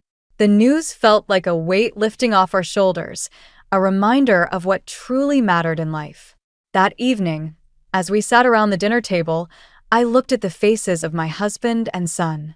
This was my family now, not the toxic relationships of my past, but the loving, supportive unit we'd built together. "I've been thinking," I said, breaking the comfortable silence.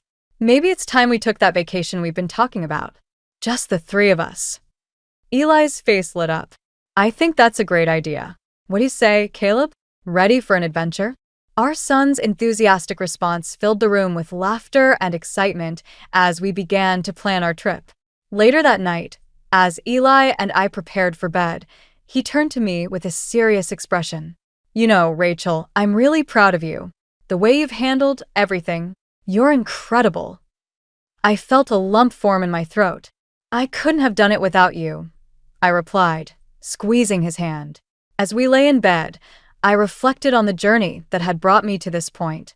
The pain of my childhood, the struggles to break free from my family's toxic influence, the challenges of building my own life and career, it had all led me here, to this moment of peace and contentment. I thought about Daphne and Miriam, wondering briefly about their fate. But I realized that their choices and consequences were no longer my burden to bear. I had my own path to follow, my own family to nurture. In the quiet of the night, I made a silent promise to myself to always cherish the family we'd created, to continue growing and thriving, and to never let the shadows of the past dim the brightness of our future. As I drifted off to sleep, I felt a sense of closure wash over me.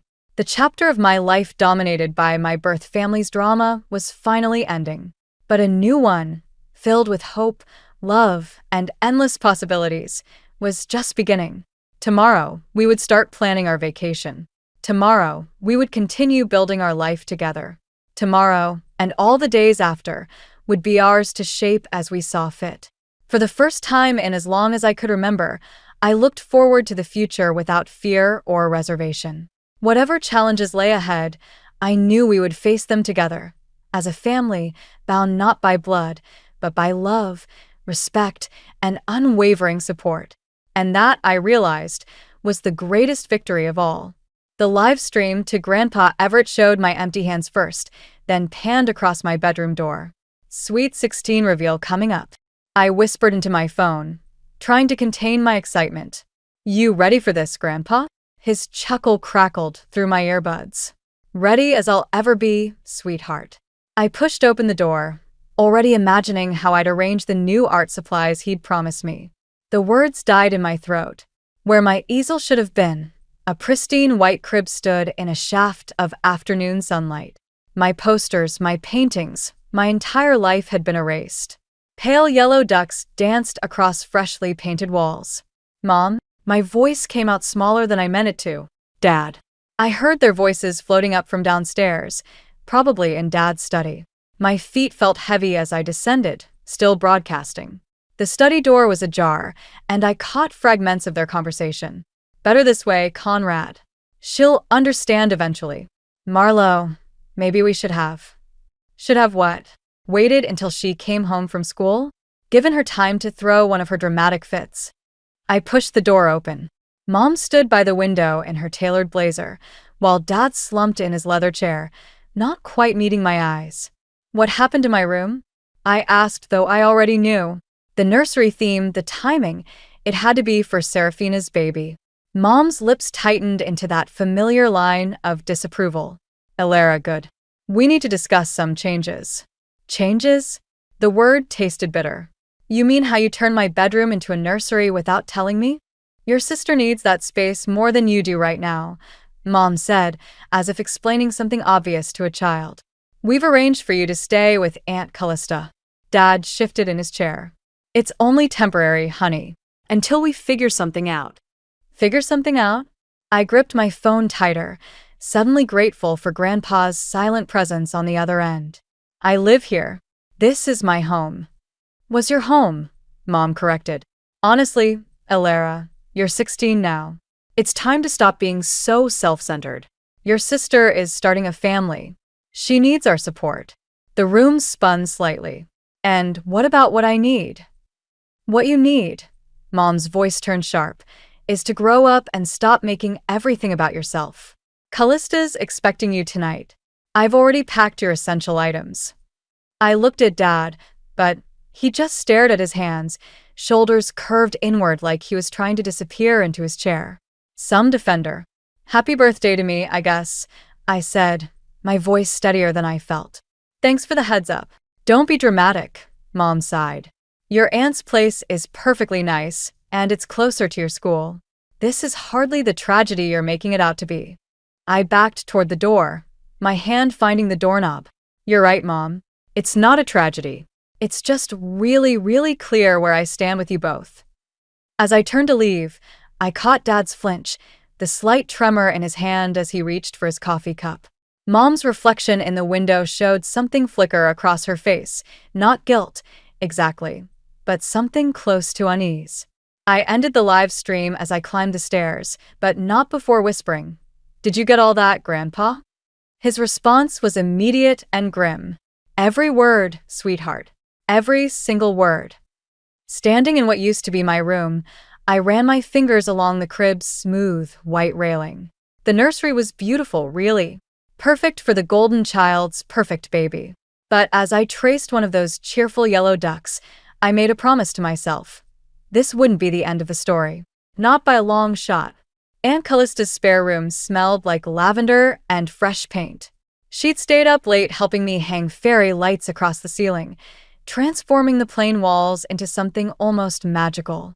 But at 3 in the morning, even magic couldn't quiet my mind. My phone buzzed. A text from Serafina. Mom says you're being difficult about the nursery. Can't you think about someone else for once? I switched off my phone and padded downstairs, following the sound of clinking dishes. Aunt Callista stood at the kitchen counter, her dark hair messy from sleep, stirring something in a pot. Couldn't sleep either? She asked, not turning around. How do you know it was me? Because you walk exactly like your mother used to, before she started wearing those ridiculous heels everywhere.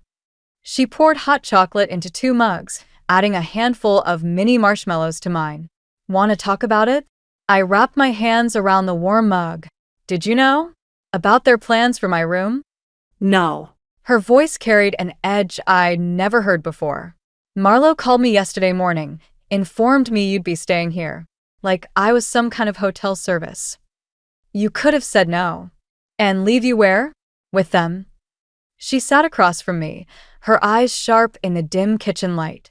Do you remember your 10th birthday? I stared into my hot chocolate. The art show one? You spent weeks preparing those paintings. Your teacher even called to say how talented you were.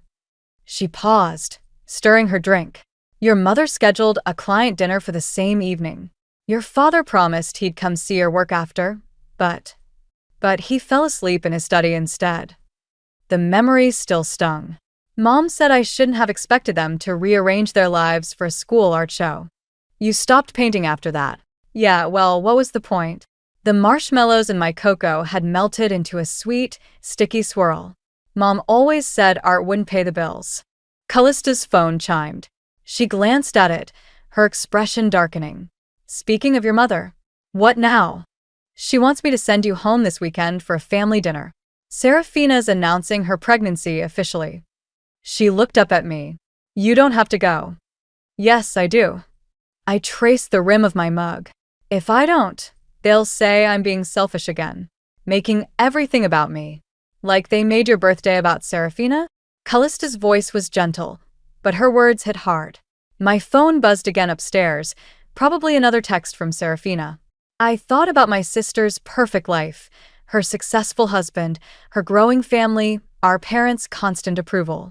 But I'd seen the cracks in her smile at family gatherings, the way her hands shook when Mom criticized her weight or career choices. You know what's funny? I said, breaking the silence. When I was little, I used to think Serafina hung the moon. She'd sneak into my room after Mom and Dad's parties, tell me stories about her college adventures. Then she met Richard, and suddenly it was like she became Mom's mini-me. Callista reached across the table, squeezing my hand. People change, sweetheart. Sometimes not for the better. Yeah. I squeezed back, then stood up. I should try to sleep. Big family dinner to prepare for, right, Alara? Callista called as I reached the stairs. Whatever you're planning, and don't tell me you're not planning something, just remember that revenge might feel good in the moment, but it won't fix what's broken. I paused, thinking about the live stream Grandpa had witnessed, about the way Dad couldn't meet my eyes, about all the birthdays and art shows and moments that had slipped away. Maybe not, I said quietly, but neither will pretending everything's fine. Grandpa Everett's Mercedes pulled into Aunt Callista's driveway exactly 3 days after the birthday incident. I watched from the window as he emerged, his usual crisp suit replaced by casual slacks and a sweater.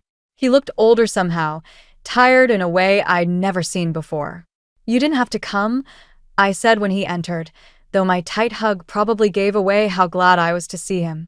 Actually, I did. He set a leather briefcase on Callista's coffee table. Especially after what I witnessed on that live stream.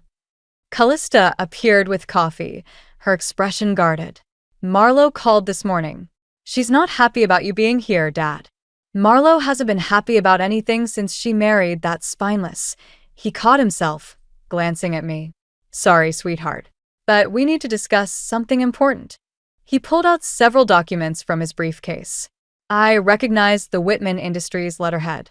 Your mother's been pressuring me to sign over control of the company, he said, spreading the papers across the table. She claims it's about succession planning, but the timing is interesting, isn't it? The same week they kick me out?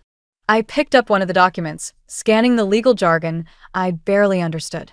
The same week they assume I won't find out about their treatment of you. His voice hardened. They forgot about our weekly video calls, didn't they? Callista leaned forward. What are you planning? Before he could answer, my phone buzzed. Mom's face appeared on the screen. I showed it to them and Grandpa nodded. Put on speaker. Alara? Mom's voice filled the room. Your father and I expect you at dinner tonight. No excuses. I'm studying with. This isn't a request. Your sister's announcement dinner is important to this family. And since you're still part of this family, despite your recent attitude, you will attend. I caught Grandpa's slight nod. Fine. I'll be there. And wear something appropriate. Not those awful ripped jeans. The line went dead. Still part of the family, I echoed. Funny how that works when they need something. Grandpa tapped the papers. They need more than you know. The company's facing some challenges. Nothing serious yet, but enough to make your mother nervous about her position. And Serafina's baby is what? Their backup plan? The perfect family image, Callista murmured. The successful daughter, the precious grandchild, the disposable teenager? I added. Grandpa's expression darkened. You were never disposable, Alara. And it's time your parents remembered that. He pulled out another document. This is my current will. I'm making some changes. Dad, Callista warned. Don't do anything rash. Rash would be letting them continue this behavior. He turned to me. Tonight's dinner? I'll be attending too. Uninvited. My stomach twisted. They'll blame me. Let them. He squeezed my hand. Sometimes the kindest thing we can do for people we love is to stop enabling their worst behavior. I thought about Mom's controlling voice, Dad's constant silence, Serafina's perfect life built on perfectly crafted lies. What if it makes everything worse? Worse than being erased from your own home? Callista asked softly. Worse than being treated like an inconvenience by the people who should love you most? Grandpa gathered his papers. The question isn't whether this will make things worse, sweetheart. The question is whether you're ready to show them who you really are, someone who won't be pushed aside or forgotten. I picked up my phone, looking at Mom's missed call notification. I guess we'll find out at dinner. Yes, he said, and for a moment I saw a flash of the shrewd businessman who'd built an empire. I suppose we will. I arrived early for Serafina's announcement dinner, slipping in through the kitchen door like I used to when I was late for curfew. Voices drifted from Dad's study, Mom's sharp tone, Dad's quieter murmur, and Serafina's familiar laugh. The company's practically ours already, Mom was saying. Dad's getting sentimental in his old age.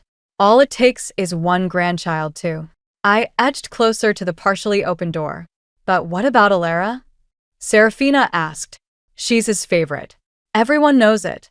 Alara is a child, Mom dismissed. She can't run a company.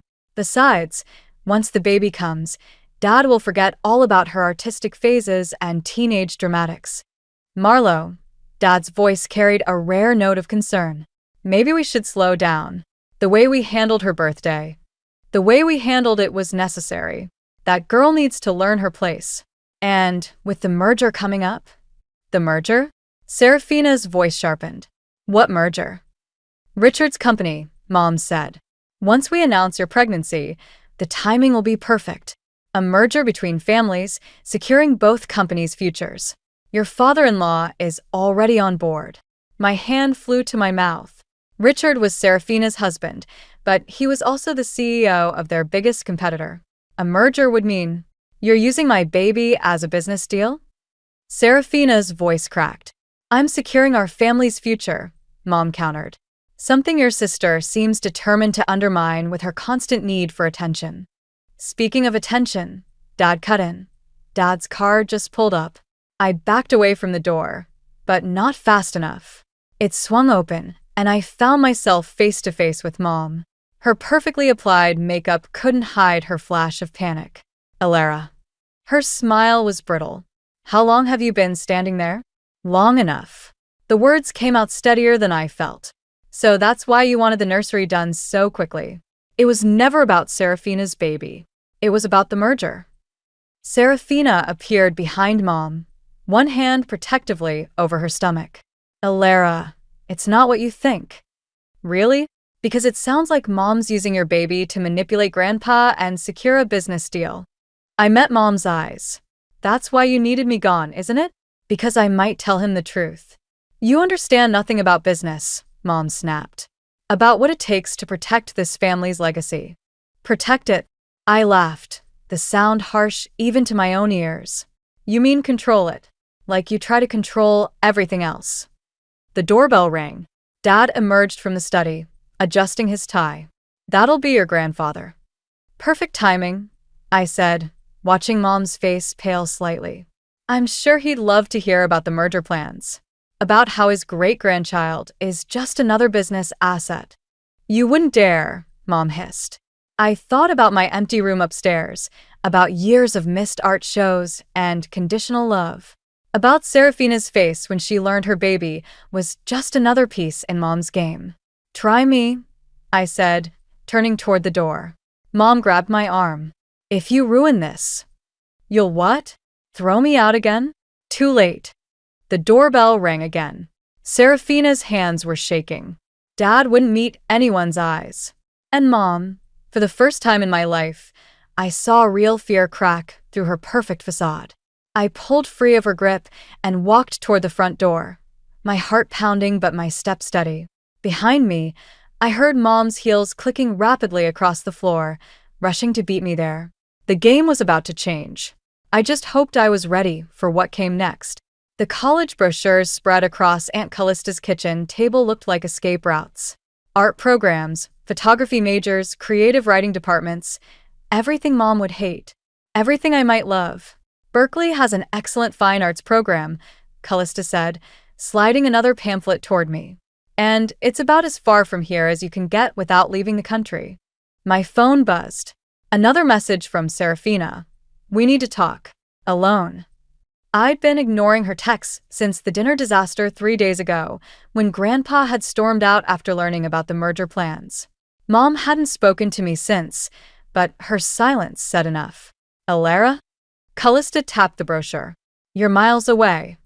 Sorry, My phone buzzed again. This time, a message from Richard, Serafina's husband. Meeting at the office. Important information about your mother's plans. Come alone. I have to go, I said, standing abruptly. There's something I need to handle. Callista caught my wrist. Whatever you're planning, remember what happened last time you tried to face them alone. This is different. I showed her Richard's message. He might have proof about the merger, something we can show Grandpa. Or it could be a trap. She frowned. At least let me drive you. They'll see your car. I'll take the bus. I grabbed my jacket. Besides, I'm tired of hiding. The corporate office loomed ahead 30 minutes later, all glass and steel and secrets. The security guard barely glanced at my student ID before waving me through. Richard's office was on the top floor, with a view of the city that probably cost more than my college fund, if I even had one anymore. The elevator doors opened to reveal not Richard, but Mom. I knew you'd come, she said, stepping inside before I could retreat. So predictable. The doors closed. We started ascending. Where's Richard? At home with your sister, who, by the way, is absolutely devastated by your betrayal. She pressed the emergency stop button. The elevator jerked to a halt. We need to talk about your future. My future? I laughed. You mean the one you're trying to control, like everything else? I'm trying to protect this family's legacy. Something you seem determined to destroy. She pulled out an envelope. Inside is an acceptance letter to Swiss boarding school. Very exclusive. Very far away.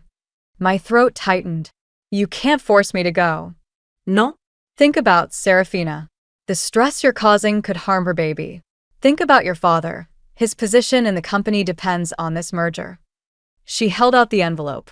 One signature, and you get a fresh start. Isn't that what you want? The elevator felt smaller by the second. What I want is a mother who actually cares about me, not just her precious company. Don't be dramatic. This is a generous offer. Take it before I change my mind. I looked at the envelope, then at her perfectly composed face. You know what's funny? I used to think Serafina was the lucky one. Your perfect daughter, your pride and joy. But she's just as trapped as I am, isn't she? Something flickered in Mom's eyes. Fear? Recognition? Before she could respond, my phone chimed. A message from Grandpa. Don't sign anything. On my way. Mom saw the text. Her hand tightened on the envelope. Time to choose, Alara. Your family's stability or your selfish desires. What's it going to be? The elevator hummed around us, suspended between floors like my answer hung between us. I thought about the college brochures, about Serafina's shaking hands, about years of trying to earn love that should have been unconditional. I reached for the envelope. I took the envelope from Mom's hand and ripped it in half. The sound echoed in the elevator like a gunshot. That was a mistake, she said, her voice deadly quiet. The elevator jerked back to life, ascending to the top floor. When the doors opened, I found Dad and Richard waiting, along with 2 security guards. I tried to give you an easy way out, Mom said, stepping past me. Now we do this the hard way. Richard held up a document. Sign this, and we forget the scene you caused at dinner. Your grandfather never learns about your little outburst. What outburst? I looked between them. The truth about how you're using Serafina's baby to manipulate him? The truth, Dad finally spoke, is that you've become unstable. Dangerous to this family's reputation. Dangerous? I laughed, but it came out shaky. Because I won't play along with your games anymore? Mom nodded to the security guards. Show her. One guard pulled out a tablet, playing a video of me at the dinner. But something was wrong. The footage had been edited, making me look unhinged, aggressive. My words about the merger were cut out, replaced with what looked like a jealous rant about Serafina's baby. Social media is so unpredictable, Richard said smoothly. Once something goes viral. You wouldn't, I whispered, but I knew they would. Sign the papers, Mom said. Agree to the boarding school, or this video goes public. Think about what that would do to your college applications, to your future. The elevator dinged again. Grandpa emerged, followed by Aunt Callista. Relief flooded through me until I saw their faces. I saw the video, Grandpa said, his voice heavy with disappointment. Elara, how could you? What? No, it's fake. I tried to tell them. Callista cut in, her eyes pleading with me to understand. But the footage. Mom stepped forward, all concern and maternal worry. We've been trying to handle this privately, Dad. Elara's been struggling since we announced Serafina's pregnancy. The therapist suggested a change of environment might help. I'm not struggling, but my voice cracked, making me sound exactly like the unstable teenager they'd portrayed. They edited that video. They're trying to force me out because I know about the merger. Merger? Richard laughed. What merger? Mr. Whitman, I assure you, there's no merger. Just a troubled girl who needs help. I turned to Grandpa, desperate. You know me. You know I wouldn't. I know you've been under a lot of stress, he said gently. Maybe your mother's right. Some time away. The betrayal hit like a physical blow. Even Grandpa believed their lies. Even he was willing to send me away. The papers, Mom pressed, holding out a pen. Sign them, and we handle this as a family. Refuse, and the video goes public. I looked at each face in turn. Dad, avoiding my eyes as usual. Richard, smug and certain of victory. Callista, torn between loyalty and the evidence before her. Grandpa, his faith in me shattered by their careful manipulation. And Mom, finally showing real emotion, triumph. My hand shook as I took the pen. The document was filled with legal terms, but one phrase stood out. Voluntary commitment to a residential treatment facility. Not boarding school. A psychiatric facility. Last chance, Elara, Mom said softly. Choose wisely. My phone buzzed one last time. A message from Serafina. Don't sign anything. I have proof. Hold on. But as I looked up at the wall of faces against me, at the carefully constructed trap they'd laid, I realized something terrible. Sometimes holding on hurts more than letting go. I pressed the pen to paper, my signature the only weapon I had left.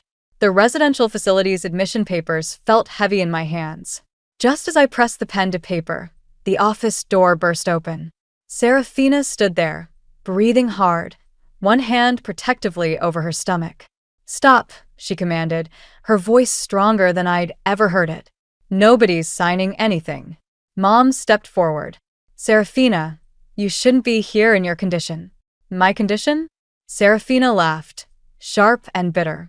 You mean the condition you've been using to manipulate everyone? She pulled out her phone. I recorded everything, Mother. Your conversation with Richard about the merger. The plans to use my baby to secure Grandpa's fortune. Even your instructions to the video editor about doctoring Elara's footage. The room went deadly quiet. Richard's smug expression cracked. Dad's face drained of color. You're lying, Mom said, but her voice wavered. Am I? Serafina pressed play. Mom's voice filled the room, crystal clear. Edit out anything about the merger. Make her look unstable. Once she's committed, no one will believe her anyway. Grandpa moved faster than I'd ever seen him move. He snatched the commitment papers from my hands, tearing them to shreds. Marlowe, he said, his voice shaking with rage. What have you become? Dad, I can explain. Explain what? Callista cut in. How you were willing to commit your own daughter to a psychiatric facility to protect your lies? Mom's composure finally shattered. Everything I did was to protect this family's legacy. The merger would have secured all our futures. If Elara had just stayed quiet. If I had just disappeared, I finished for her. Like I've been disappearing my whole life. Staying quiet at missed birthdays, ignored art shows, every time you chose the company over me. You ungrateful. She lunged forward, but Serafina stepped between us. Enough, mother. I won't let you do to my child what you did to Alara. This ends now. Richard moved toward the door. This is ridiculous. I never agreed to. Sit down, Grandpa commanded. Nobody leaves until we settle this. He turned to Mom, his expression hard. You're done here, Marlowe. As of this moment, you're removed from the company board. The merger is canceled. You can't. I can and I will. The company goes to Callista and Alara. Serafina too, if she wants it. He looked at each of us in turn. It's time this family remembered what actually matters. Mom's face contorted. Conrad, say something. Dad stood up slowly. For the first time in my memory, he met Mom's gaze directly. I should have said something 16 years ago. He turned to me. I'm sorry, Alara. I was a coward. A coward? Mom's laugh was hysterical. You're all cowards, destroying everything I built. You built nothing, Serafina interrupted. You just controlled and manipulated until you got what you wanted. But you forgot something, Mother. You forgot that real family can't be bought or controlled. I looked at my sister, really looked at her, and saw past the perfect exterior to the scared little girl who'd once told me bedtime stories, who'd been just as trapped as I was. The video, I said quietly. Release it. Everyone stared at me. Release the real video. I continued. Let everyone see the truth. No more hiding. Mom's face went white. You wouldn't dare. Serafina's finger hovered over her phone. Try us. In that moment, looking at Mom's crumbling facade, I realized something important. Sometimes the best revenge isn't about destroying your enemies. Sometimes it's about finally being strong enough to walk away. I took Serafina's hand. Come on, sis. Let's go home. Not to the house with its empty rooms and hollow promises, but to somewhere new, somewhere real. 6 months later, I stood in front of my easel at Berkeley's Spring Art Showcase, watching people study my piece. The painting showed a nursery, but not the perfect one Mom had designed. This one was real, shadows in the corners, imperfect walls, and a golden light that made even the flaws beautiful. It's haunting, a voice said behind me. I turned to find Serafina, her baby daughter sleeping against her shoulder. Though the yellow ducks are a nice touch. I thought about painting them white, I admitted, but some things deserve to stay bright. She smiled, adjusting the sleeping baby. Mom asked about you yesterday. I think she finally looked at the therapy pamphlets Dad gave her. And nothing. But she's trying. Maybe that's something. Grandpa and Callista appeared, arguing good-naturedly about the company's new direction. The art therapy program for at-risk teens had been my idea, but Callista had made it happen. Even Dad had started volunteering, teaching photography on weekends.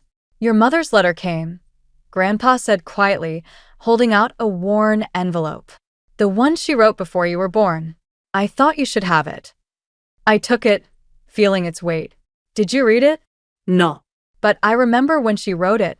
She was different then. Softer. Before the company became everything. I slipped the letter into my pocket unopened. Maybe someday I'd want to read about the mother she used to be, but not today. Today was about who I was becoming. The scholarship committee's here, Callista whispered, nodding toward a group of professors. Ready to show them your portfolio? Actually, I said, I want to show them something else first. I led them to the back of the gallery, where a larger canvas waited under a sheet. This painting had taken months, countless drafts, and more courage than I knew I had.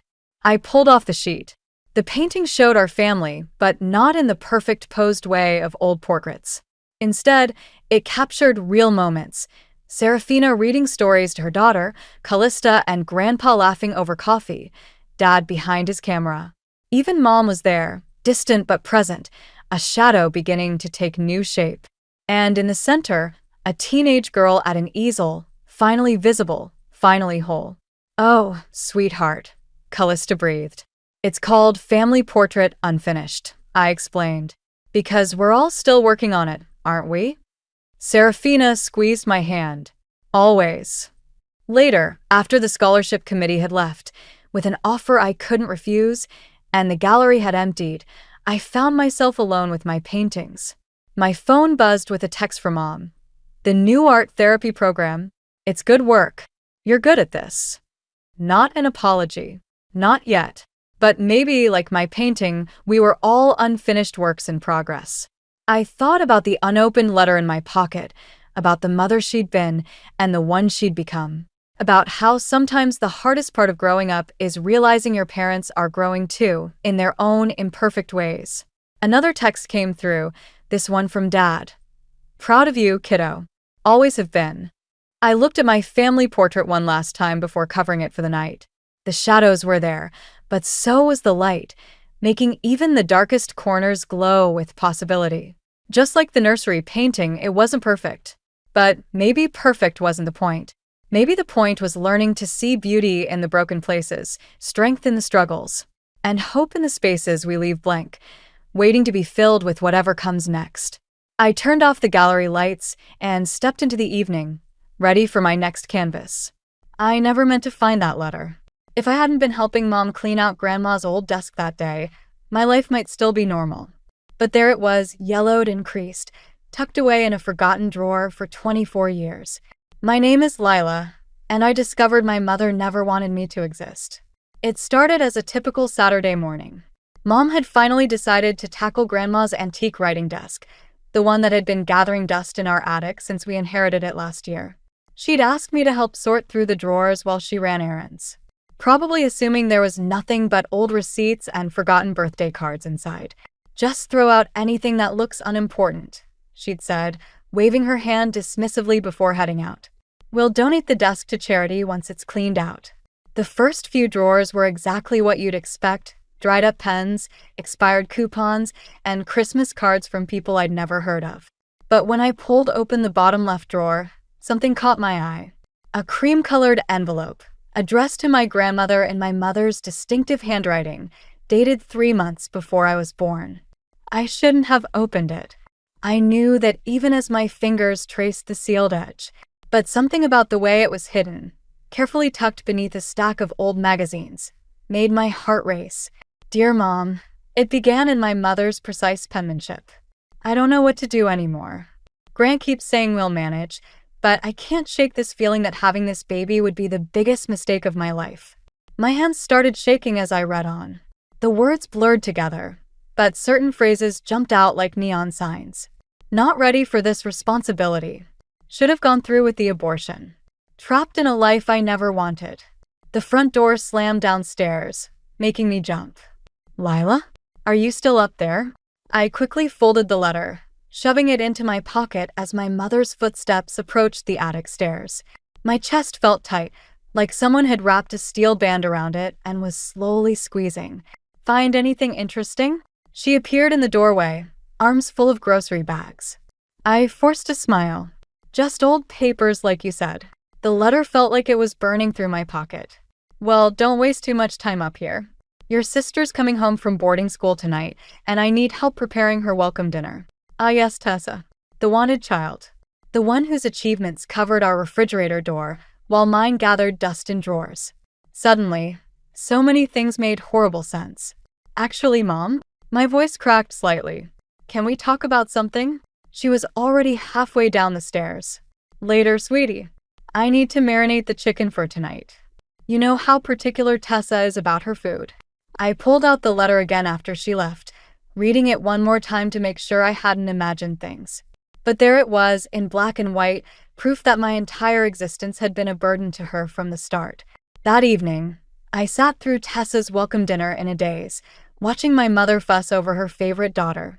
Dad kept shooting me concerned looks across the table, but he wouldn't say anything. He never did. Is everything okay? He whispered when he caught me alone in the kitchen later. You seem off. I almost told him then. The words were right there, waiting to spill out. But looking at his worried face, I realized he probably already knew. He'd always known, and he'd chosen to stay silent. The letter was still in my pocket, its edges worn from my constant touching throughout the day. I had decisions to make about confrontation, about truth, about whether some secrets should stay buried. But one thing was certain: nothing would ever be the same again. The sound of Tessa's laughter echoed through our house like wind chimes, delicate, musical, and completely fake. She'd been home from boarding school for less than 24 hours. And already our parents were hanging on her every word as if she were reciting Shakespeare. I sat at the breakfast table, pushing my eggs around my plate while clutching my mother's letter in my pocket like a talisman. The weight of it kept me grounded as Tessa regaled everyone with another story about her amazing life at Winchester Academy. And then Professor Matthews said my essay on social inequality was the most insightful piece he'd read all semester. Tessa beamed, carefully cutting her grapefruit into perfect sections. Mom practically glowed. "That's wonderful, sweetheart. Isn't that wonderful, Grant?" Dad nodded, not looking up from his newspaper. "Very impressive." I couldn't help myself. Funny, I wrote a paper on that same topic last semester. Got published in the university journal, actually. The silence that followed lasted exactly 3 seconds before Tessa smoothly continued. "Oh, and did I tell you about the charity gala I organized? We raised over $10,000 for underprivileged children." $10,000? Mom gasped. "That's incredible. You know, Lila, you could learn something from your sister's initiative." My fork clattered against the plate. Initiative? I've been working 2 jobs to pay my own tuition while maintaining a 4.0 GPA. "Don't be dramatic, Lila," Mom sighed. "We offered to help with your tuition if you'd just chosen a more practical major than psychology." Psychology isn't practical enough, but Tessa's art history degree is? Tessa's perfect smile faltered slightly. "At least I'm not trying to psychoanalyze everyone all the time." "Girls," Dad warned, finally looking up from his paper. "Let's keep breakfast pleasant." I stood up, my chair scraping against the floor.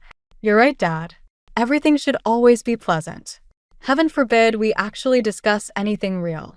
"Lila," Mom's voice carried that warning tone I knew too well. "Your sister just got home. Can't you at least try to be supportive?" The letter burned in my pocket. I wanted to pull it out, to wave it in her face and demand answers. Instead, I walked to the sink and dumped my half-eaten breakfast down the disposal. "I have to get ready for work," I muttered. "Oh, that reminds me." Tessa chirped. "Daddy, remember that internship at the gallery we talked about? The director said she'd love to meet me next week." I froze at the sink, my back to the table. Of course, the same gallery where I'd been trying to get an interview for months. "That's perfect timing," Mom said. "I'm having lunch with Caroline, the director, on Wednesday. We can make it a proper introduction." The dishes in the sink rattled as I dropped them harder than necessary. Must be nice having Mom's country club connections pave your way. "Lila." Mom's chair scraped back. "That's enough. Just because you insist on doing everything the hard way doesn't mean." "The hard way?" I spun around. "You mean the normal way? The way where you actually earn things instead of having them handed to you?" Tessa's lower lip trembled perfectly.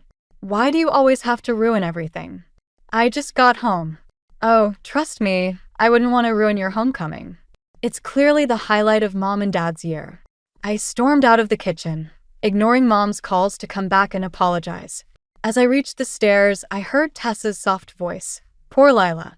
She's just jealous because she's not living up to her potential." "I know, sweetie," Mom sighed. "But let's not let her attitude spoil your first day back." I stopped halfway up the stairs, my hand gripping the railing so hard my knuckles turned white. Through the banister slats, I could see Tessa dabbing her eyes delicately with a napkin while Mom stroked her hair. Dad had disappeared behind his newspaper again, his usual response to any conflict. The letter in my pocket felt heavier than ever. I'd thought finding it was the worst thing that could happen. But watching this performance, knowing the truth while they all played their parts in this perfect family fantasy, that was infinitely worse. My phone buzzed, a text from my boyfriend Mateo. "How's it going with the sister?" I typed back, "Remember how you said I should give her another chance? I think I have a better idea." I wasn't trying to spy on Tessa. Really, I wasn't. But when I saw her sneaking out at midnight, phone clutched to her chest like a lifeline, something made me follow her. Maybe it was the letter still burning a hole in my pocket. Or maybe it was just years of watching her get away with everything while I got scrutinized for breathing wrong. The summer air was thick with humidity as I trailed her through our neighborhood, keeping to the shadows. She walked 3 blocks before stopping at the corner of Maple and Pine, where a black Mercedes idled under a streetlight. When she got in, I expected to see one of her preppy boarding school friends. Instead, I saw Dr. James Harrison, my mother's 45-year-old colleague from the hospital board. My stomach lurched.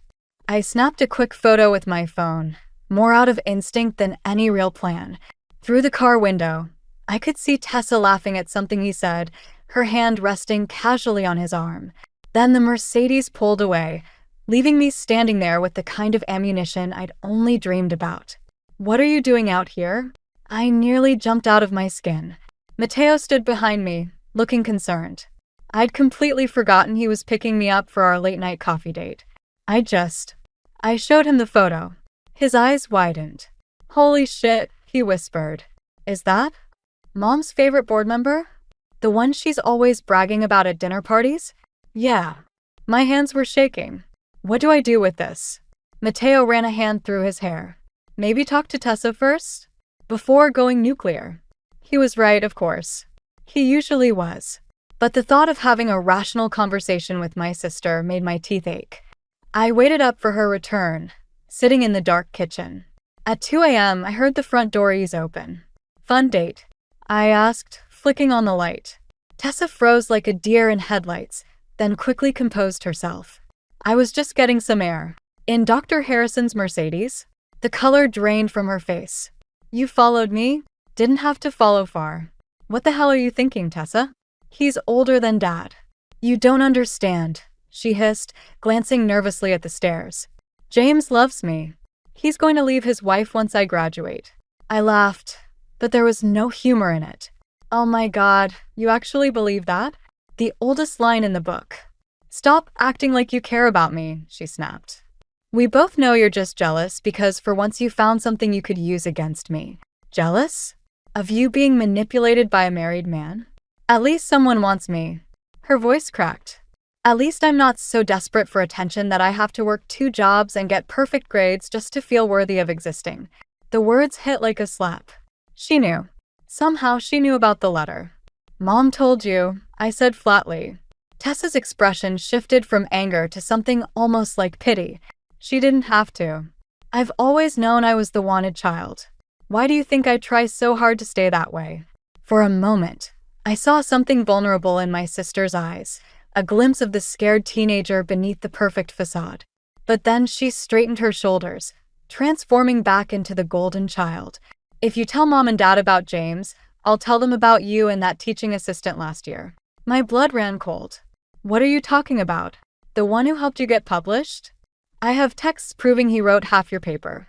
She smiled sweetly. "Amazing what people will tell you when you're just the stupid little sister no one takes seriously." I stared at her, this stranger wearing my sister's face. "When did you become this person? When did you become such a sanctimonious bitch?" She turned toward the stairs.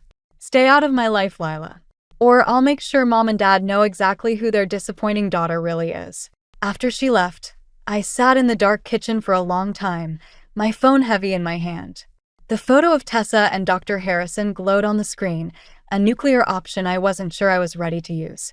But then I thought about the letter in my pocket, about years of being the unwanted child, about Tessa's smug certainty that she could manipulate everyone around her. I opened my email and started typing. My finger hovered over the send button for what felt like hours. The email to the hospital board, with the photo of Dr. Harrison and Tessa attached, sat there like a loaded gun. But something made me hesitate, maybe the same instinct that had always made me protect my sister, even when she didn't deserve it. Instead, I called my grandmother. "I need advice," I said when she answered, my voice shakier than I'd intended. "But you have to promise not to tell anyone." "Come over," she said simply. "I'll make tea." Grandma's house always smelled like vanilla and old books. As I sat at her kitchen table, watching her pour Earl Grey into delicate cups, I realized I was still clutching my phone like a lifeline. "Now then," she said, sliding into the chair across from me. "What's troubling you?" I told her everything. The letter, Tessa's affair, her blackmail attempt. With each word, The weight on my chest grew lighter, until finally I placed my phone on the table between us, the damning photo glowing on the screen. Grandma studied it for a long moment, her face unreadable. "And what do you plan to do with this?" "I don't know." I wrapped my hands around the warm teacup. Part of me wants to destroy her perfect life like she's trying to destroy mine. But she's still your sister. Is she? Because sometimes it feels like she's just another weapon Mom and Dad used to remind me I'm not good enough. Grandma reached into her cardigan pocket and pulled out an envelope. "I've been waiting for the right moment to give you this. Your grandfather and I have been saving for your graduate school fund." My throat tightened as I opened it. Inside was a check that could cover 2 years of tuition. "We can't watch you struggle anymore," she said softly. "You have a chance to build your own life, away from all this toxicity." "But what about Tessa? If I leave?" "Your sister made her choices, just like your mother made hers." Grandma's voice hardened slightly. "That letter you found? I remember when Vivian wrote it.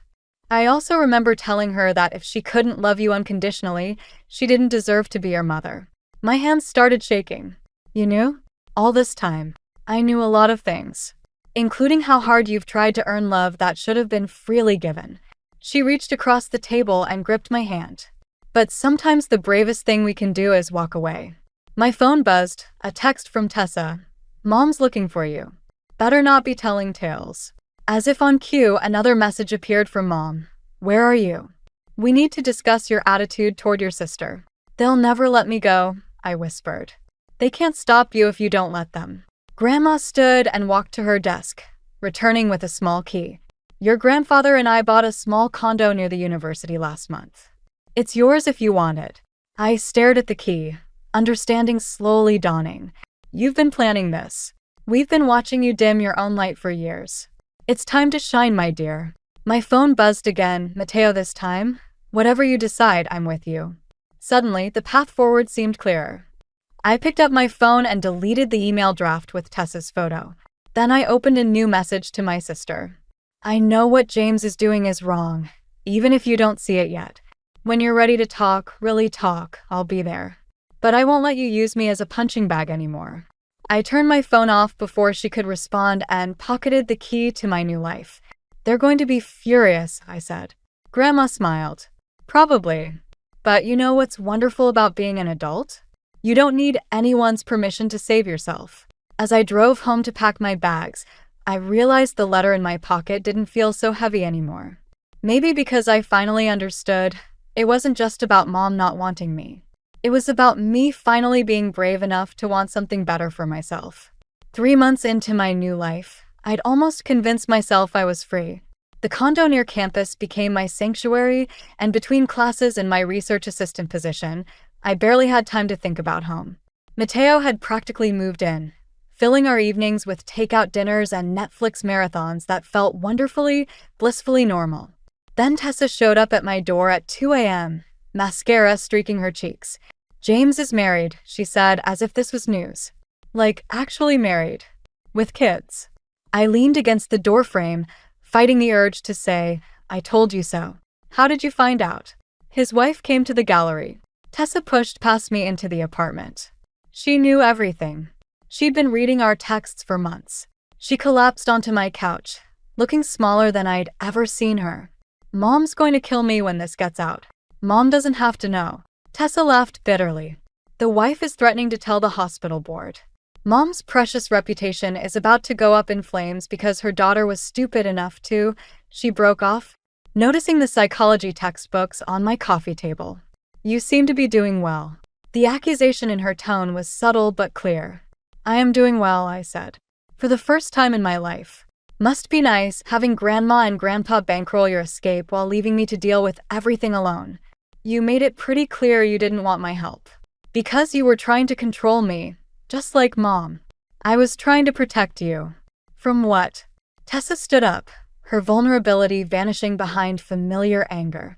"From making my own choices? From having something that was just mine? From being manipulated by a predator who..." "Don't." She held up her hand. "Just don't. I didn't come here for a lecture." "Why did you come here?" She pulled out her phone, showing me a text thread. "James is threatening to release photos. Says if I tell anyone about us, he'll make sure everyone knows what kind of girl I really am. My blood ran cold. Did you take photos? Yeah. I was stupid and in love and thought. She wrapped her arms around herself. I need your help, Lila. Please. The irony wasn't lost on me. Here was my chance for revenge.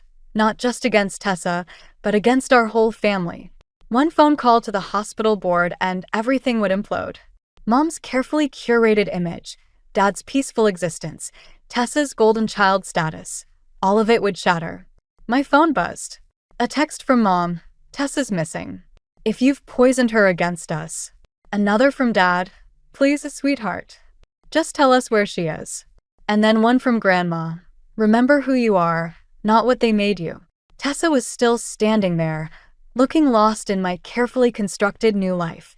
For the first time, I saw past her perfect facade to the scared teenager beneath, the other unwanted daughter, just wearing a different mask. Okay, I said finally. I'll help you. But we do this my way. What's your way? I walked to my desk and pulled out the letter Mom's letter that I'd kept all these months. First, we stopped pretending. About everything. No more perfect daughter, no more family secrets. We tell the truth or I walk. Mom will never. Mom doesn't get a vote this time. I handed her the letter. Read this. Then decide if you're ready to be real with me. Tessa's hands shook as she unfolded the paper. I watched her face change as she read, understanding dawning in her eyes. I didn't know, she whispered. Neither did I. But now we both do. I took back the letter. So what's it going to be? Do we keep playing their games, or do we write our own rules? She looked up at me, and for the first time since we were kids, I saw my actual sister instead of Mom's carefully crafted mini-me. I'm scared, she admitted. Good. I sat down beside her. That means you're finally being honest. Walking back into my parents' house felt like stepping into quicksand.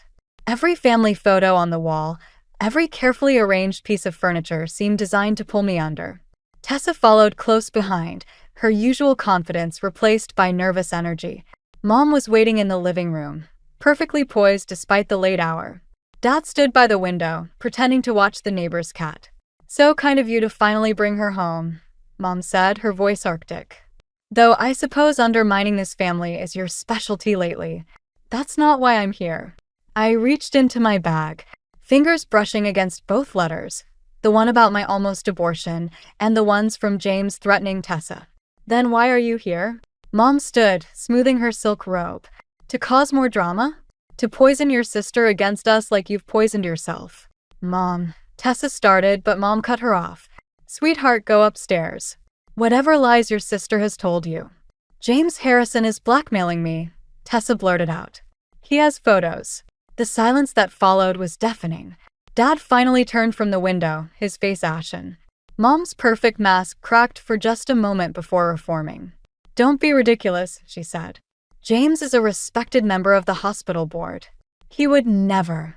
I pulled out my phone, playing the voice message James had left for Tessa. Either you keep quiet about everything, or these photos go public. How do you think Mommy Dearest will handle that scandal? Turn that off, Mom snapped, but her hands were shaking. This is obviously some sort of manipulation. Like the kind you're so good at? I pulled out her letter to Grandma. Should we talk about manipulation, Mom? Should we discuss how you've spent 24 years pretending to love a daughter you never wanted? Dad stepped forward. Lila, that's enough. No, it's not enough. Tessa's voice cracked. Nothing's ever enough with this family. We're either perfect or we're nothing. We gave you everything, Mom said, but her voice had lost its edge. Both of you.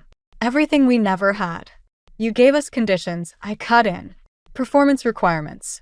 Love with footnotes and fine print. That's not true. Then prove it. I laid both letters on the coffee table. Prove you care more about your daughters than your reputation. Help us deal with James.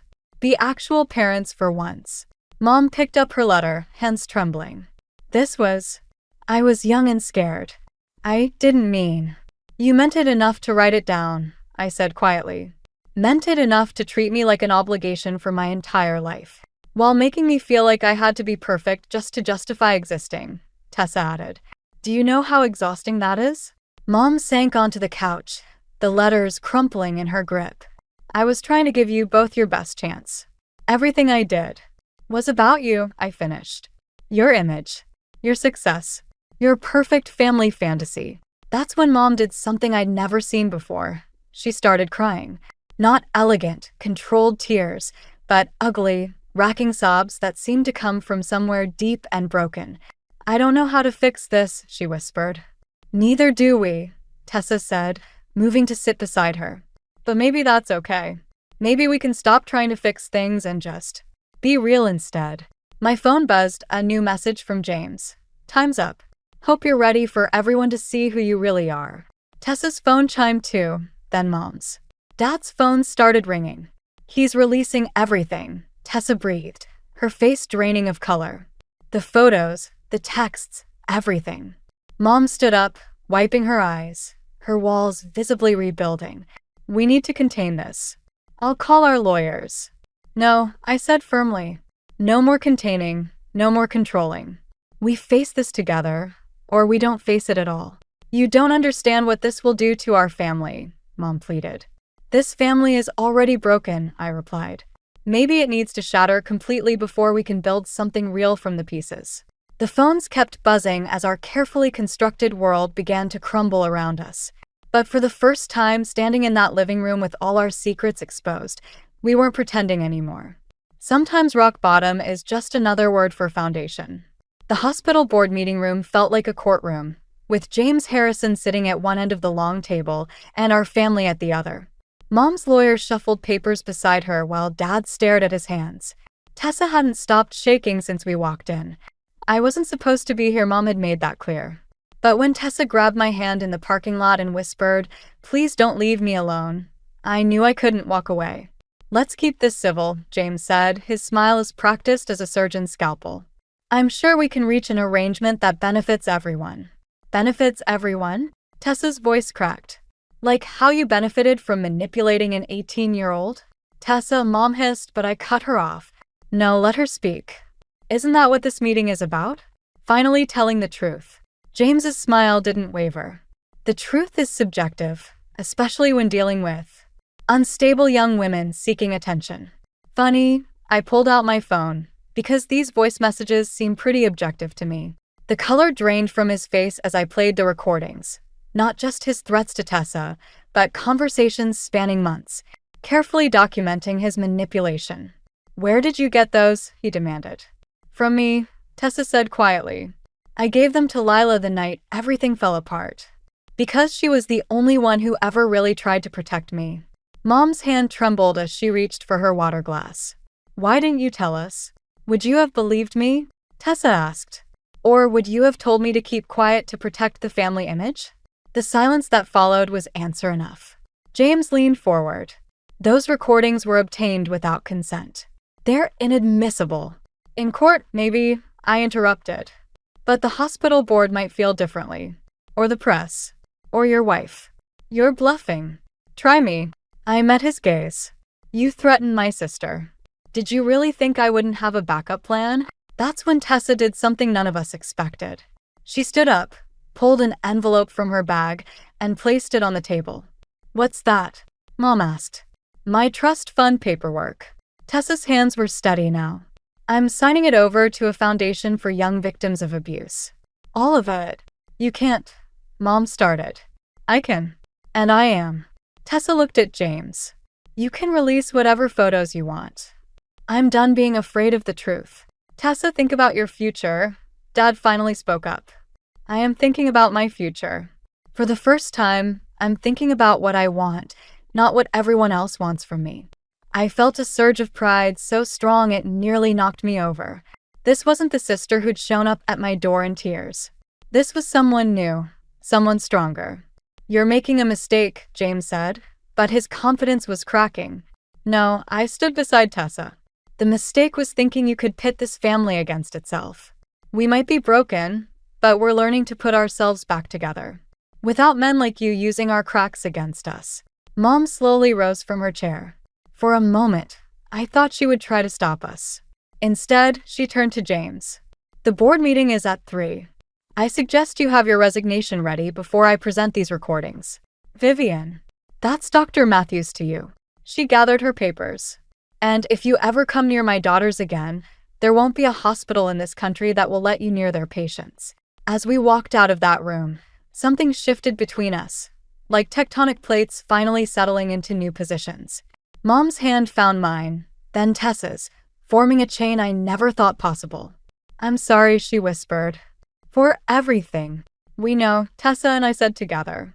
It wasn't forgiveness. Not yet. But it was a start. Sometimes the strongest foundations are built on the ruins of what came before. 6 months after James Harrison's resignation, I stood in my grandparents' backyard, watching Tessa hang fairy lights for my graduation party. She'd moved into their guest house while starting community college, choosing her own path for the first time in her life. A little higher on the left, I called out, holding the ladder steady. Perfectionist, she teased, but adjusted the lights anyway. Mom called again this morning. Asked if we're coming to Sunday dinner.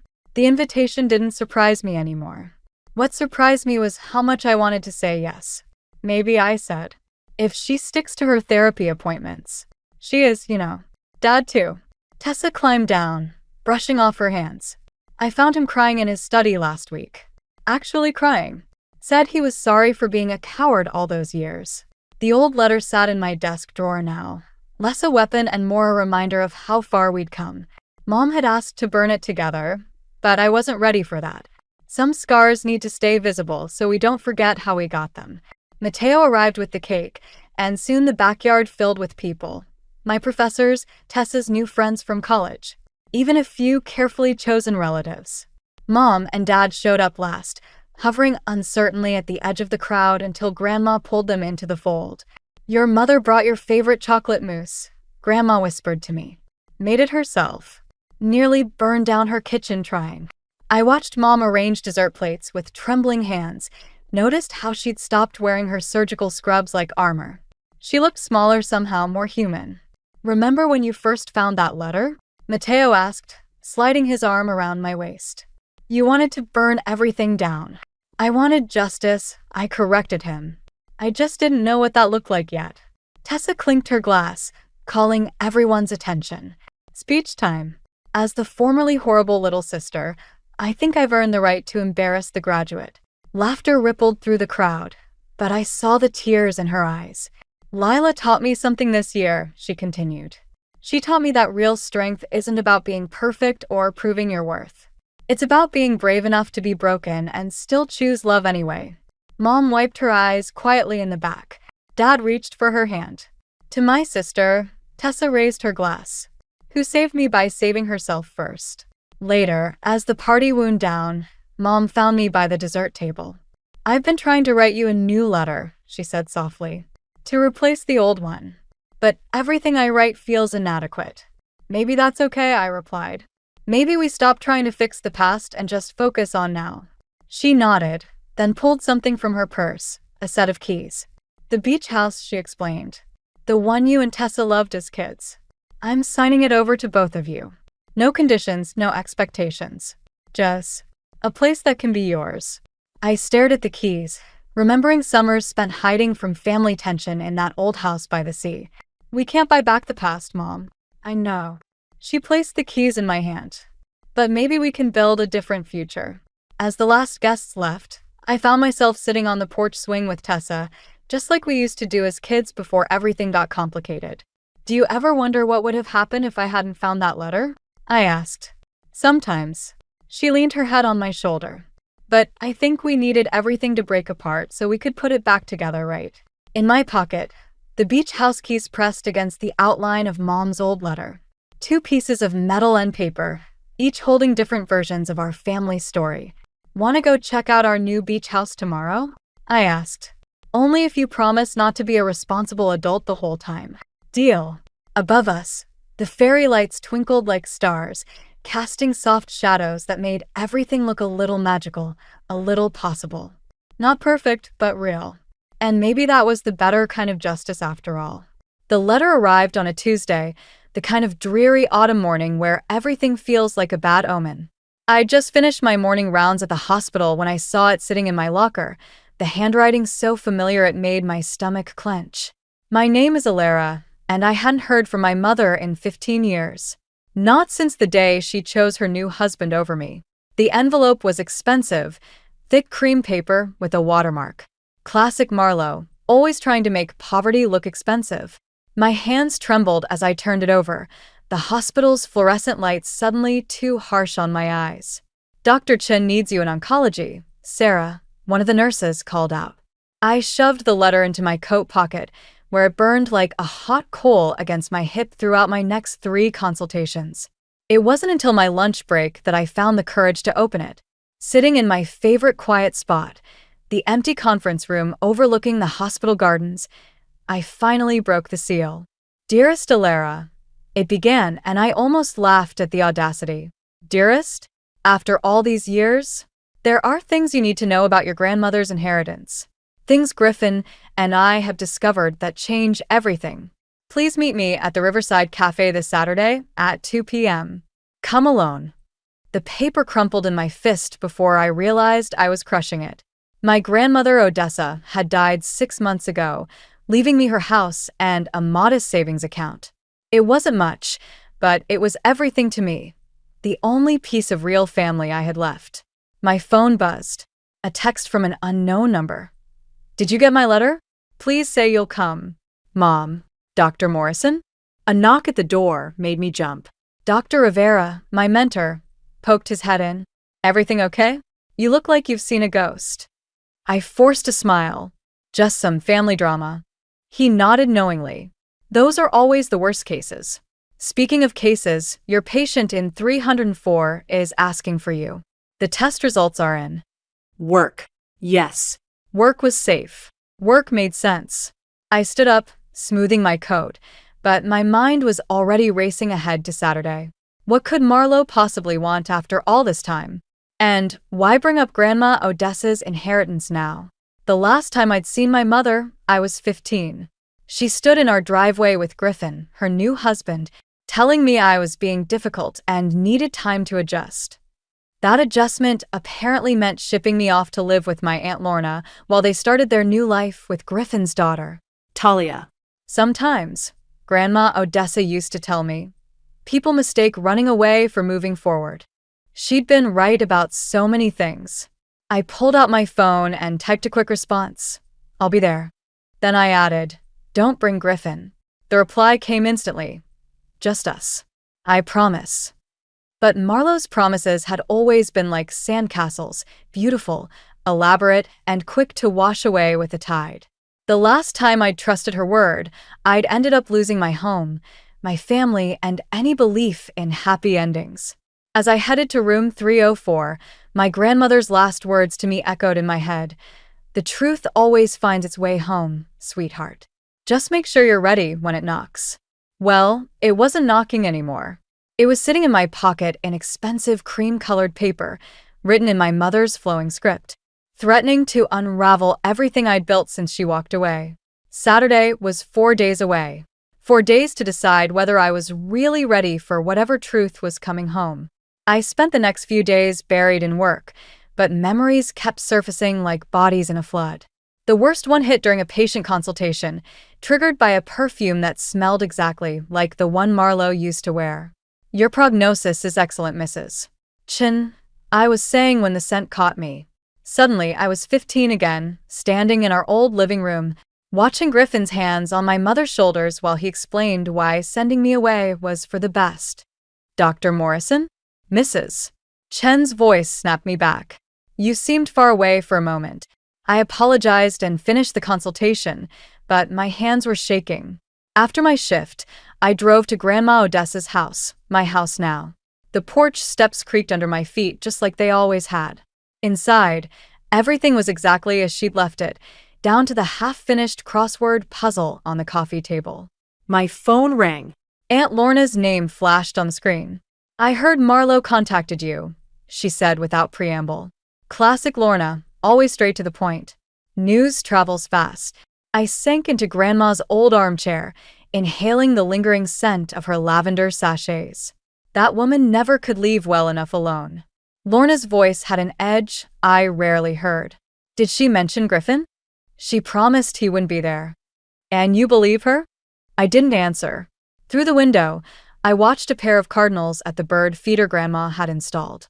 Red against white against gray sky. Remember what happened the last time she made promises? Lorna continued. When she swore the separation would only be temporary, I remember everything. My voice came out harder than intended. I also remember you taking me in when she didn't want me anymore. A long pause followed. That's not exactly how it happened, Alara. Something in her tone made me sit up straighter. What do you mean? It's not my place to. She stopped abruptly. Just be careful on Saturday. Griffin has always been good at pulling strings from behind the scenes. After hanging up, I went upstairs to the attic. Grandma's old boxes were still there, untouched since the funeral. I'd been meaning to sort through them, but hadn't found the courage yet. Now, something drove me to open the one marked family photos. The first album I pulled out fell open to a wedding picture, Marlo and my father. She looked so young, so genuine in her happiness. The next photo showed them with me as a baby, all three of us laughing at something off camera. Then came the photos after Dad died. Fewer smiles, more forced poses, until finally Griffin appeared and I disappeared altogether. My phone buzzed with a text. Unknown number again. Looking forward to Saturday. There's so much to explain. Mom. Before I could respond, another text came through. I know you probably hate me. You have every right to. I started typing I don't hate you but deleted it. What was the point of lying? Instead, I wrote, just tell me one thing. Is this really about Grandma's inheritance? 3 disappeared, appeared again. Finally, it's about making things right. I snorted. Making things right? After 15 years? I was about to reply when movement outside caught my eye. Through the attic window, I saw a car parked across the street, a black SUV with tinted windows. As I watched, it pulled away slowly. Something cold settled in my stomach. I'd seen that SUV before, outside the hospital after receiving Marlo's letter. My phone buzzed one more time. By the way, how are you enjoying Grandma's house? Still has that lovely view from the attic, doesn't it? I dropped the phone like it had burned me. Someone had been watching. Someone knew exactly where I was, what I was doing.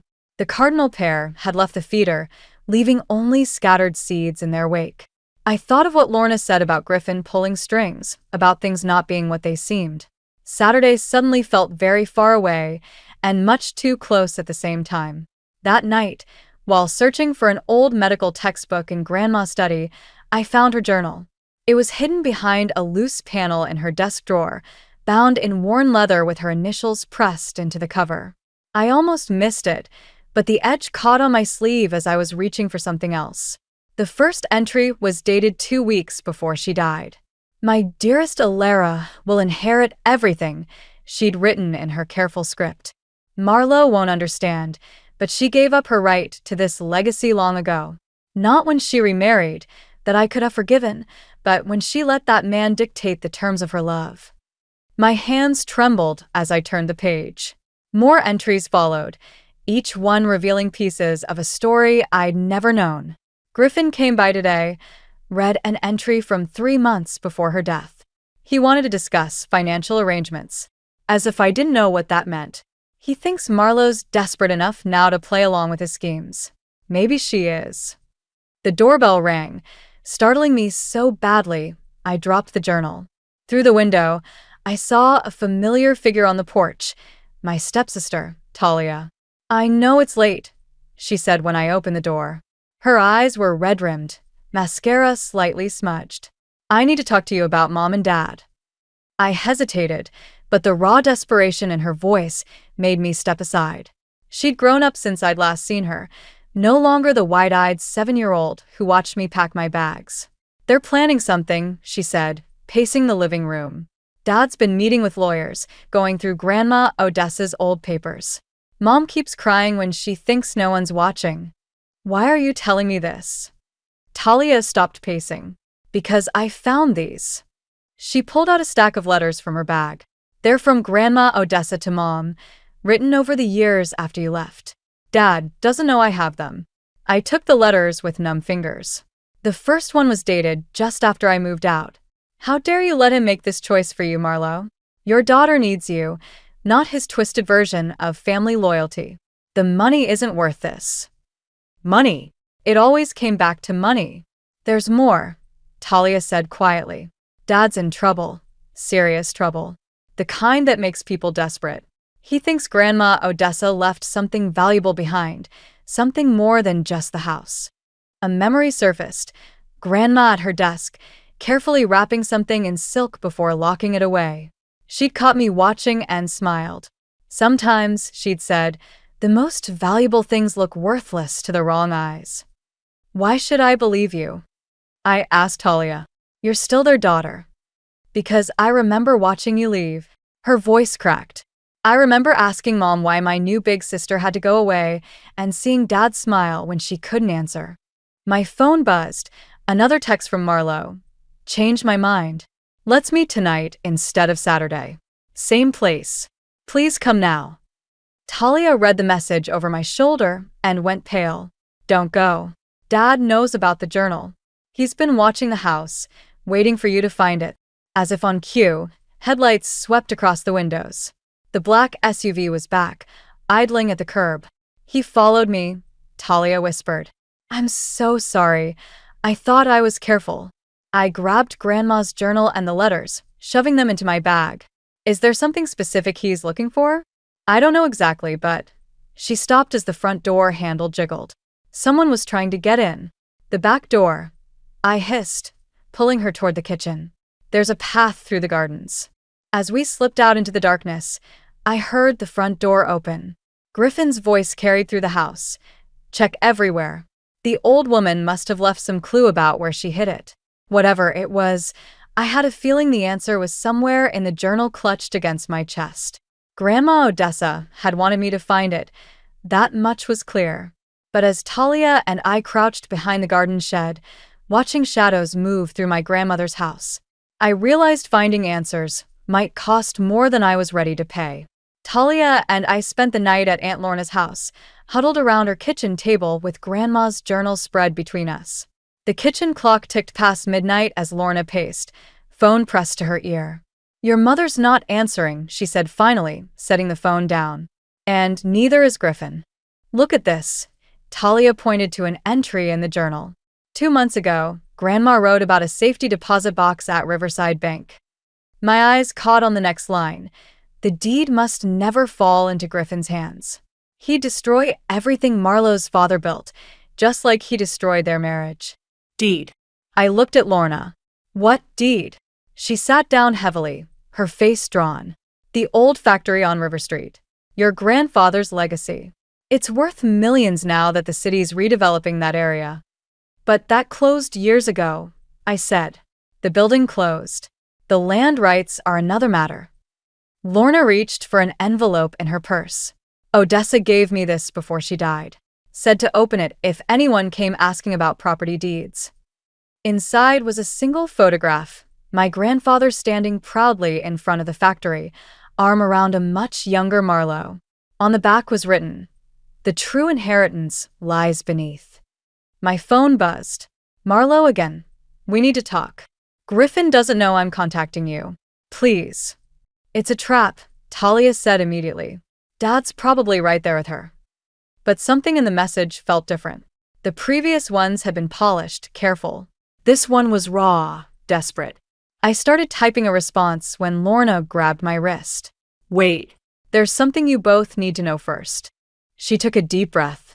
The night Odessa died, Griffin came to see her. I was there, in the next room. He threatened to expose something about Marlo, something that would send her to prison. What could Mom have done that was that bad? Talia whispered. Your father's construction company? Lorna looked at her. The one that made him rich overnight 15 years ago? That success came from stolen documents, property plans your mother took from her father's office before he died. The timing hit me like a punch. 15 years ago. Right when Marlo married Griffin. Right when I was sent away. My phone buzzed again. This time a photo. Marlo in what looked like a basement, holding up today's newspaper. Below it, time's running out. Come alone to the factory. Now. I have to go, I said, standing. Elara, no. Lorna blocked my path. This is exactly what Griffin wants.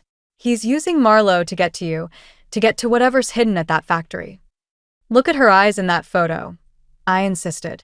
She's terrified. And for once, I don't think it's an act. Talia stood too. Then I'm coming with you. No. I gathered the journal and photo. You need to take these to the police. Tell them everything about Griffin's threats about the property deed. And what about you? Lorna demanded. I thought about all the times I'd imagined confronting Marlo, demanding answers about why she chose Griffin over me. Now, seeing her fear in that photo, I realized maybe she never had a choice at all. I'm going to do what Grandma Odessa would have done, I said. I'm going to save my mother from the man who's been controlling her for 15 years. As I headed for the door, Talia called out, "What if it's too late? What if she doesn't want to be saved?" I paused, remembering Grandma's last words about truth finding its way home. Then at least I'll know I tried. Sometimes that's all we can do. The night air was sharp with autumn chill as I walked to my car. Somewhere across town, in an abandoned factory, my mother was either waiting to be rescued or helping set a trap. Either way, I was done running from the past.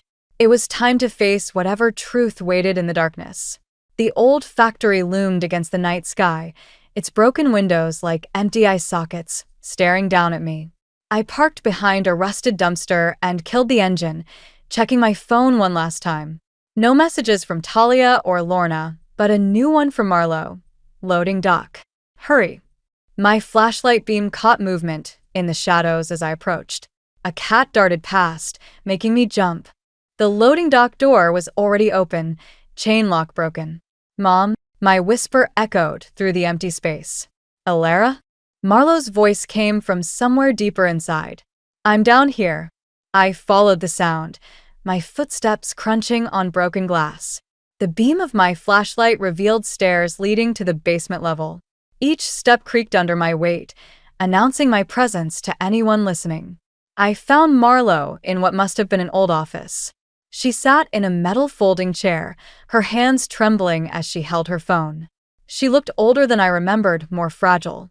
"You shouldn't have come," she said, but made no move to get up. "Where's Griffin?" "Getting what he came for." She glanced at her phone. "The deed isn't just for the factory, Alara. Your grandfather had other properties, investments hidden from everyone except Odessa. Griffin found out somehow and he—" She stopped, pressing her lips together. "He what, Mom? Threatened you? Again?"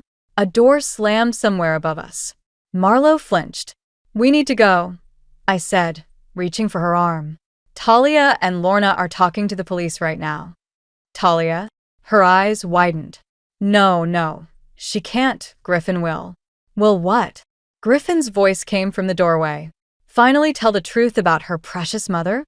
He stepped into the room, holding something that looked like an old lockbox. The sight of him, exactly as I remembered, down to that smug smile, made my stomach turn. "The prodigal daughter returns," he said, just in time to watch everything fall apart. Again. "It's over, Griffin," I said, trying to keep my voice steady. "Whatever you're planning." "Planning?" He laughed. "Oh, I'm way past planning. Did your mother tell you what really happened the night your father died? About the argument they had over these property deeds? About how she chose money over marriage?" Marlo made a small, broken sound. "That's not what happened." "No." Griffin set the lockbox down with deliberate care. "Then tell her, Marlo. Tell her how you knew the brakes on your husband's car were failing. Tell her how you let him drive anyway because a dead husband meant full control of the inheritance." The room tilted. I grabbed the wall for support. "Mom, I didn't know," Marlo whispered. "I swear, I didn't know they would fail that night. I was going to tell him." "But you didn't," Griffin cut in. "And then I came along, figured it out, and offered you a deal. My silence for your daughter's future. Fair trade, wouldn't you say?" My flashlight beam caught something metallic in his hand, a gun, small but deadly in the darkness. "The police are coming," I said, but my voice shook. "They won't find anything here." Griffin smiled. Just like they didn't find anything 15 years ago. Amazing what money can hide, isn't it? A noise from above, footsteps, multiple sets. Griffin's smile faltered. That would be my insurance policy, Marlowe said quietly, holding up her phone. The screen showed a recording app, running for the past 10 minutes. I may have failed my daughter once, but never again. Griffin's face twisted with rage. He lunged for the phone just as shouts of police.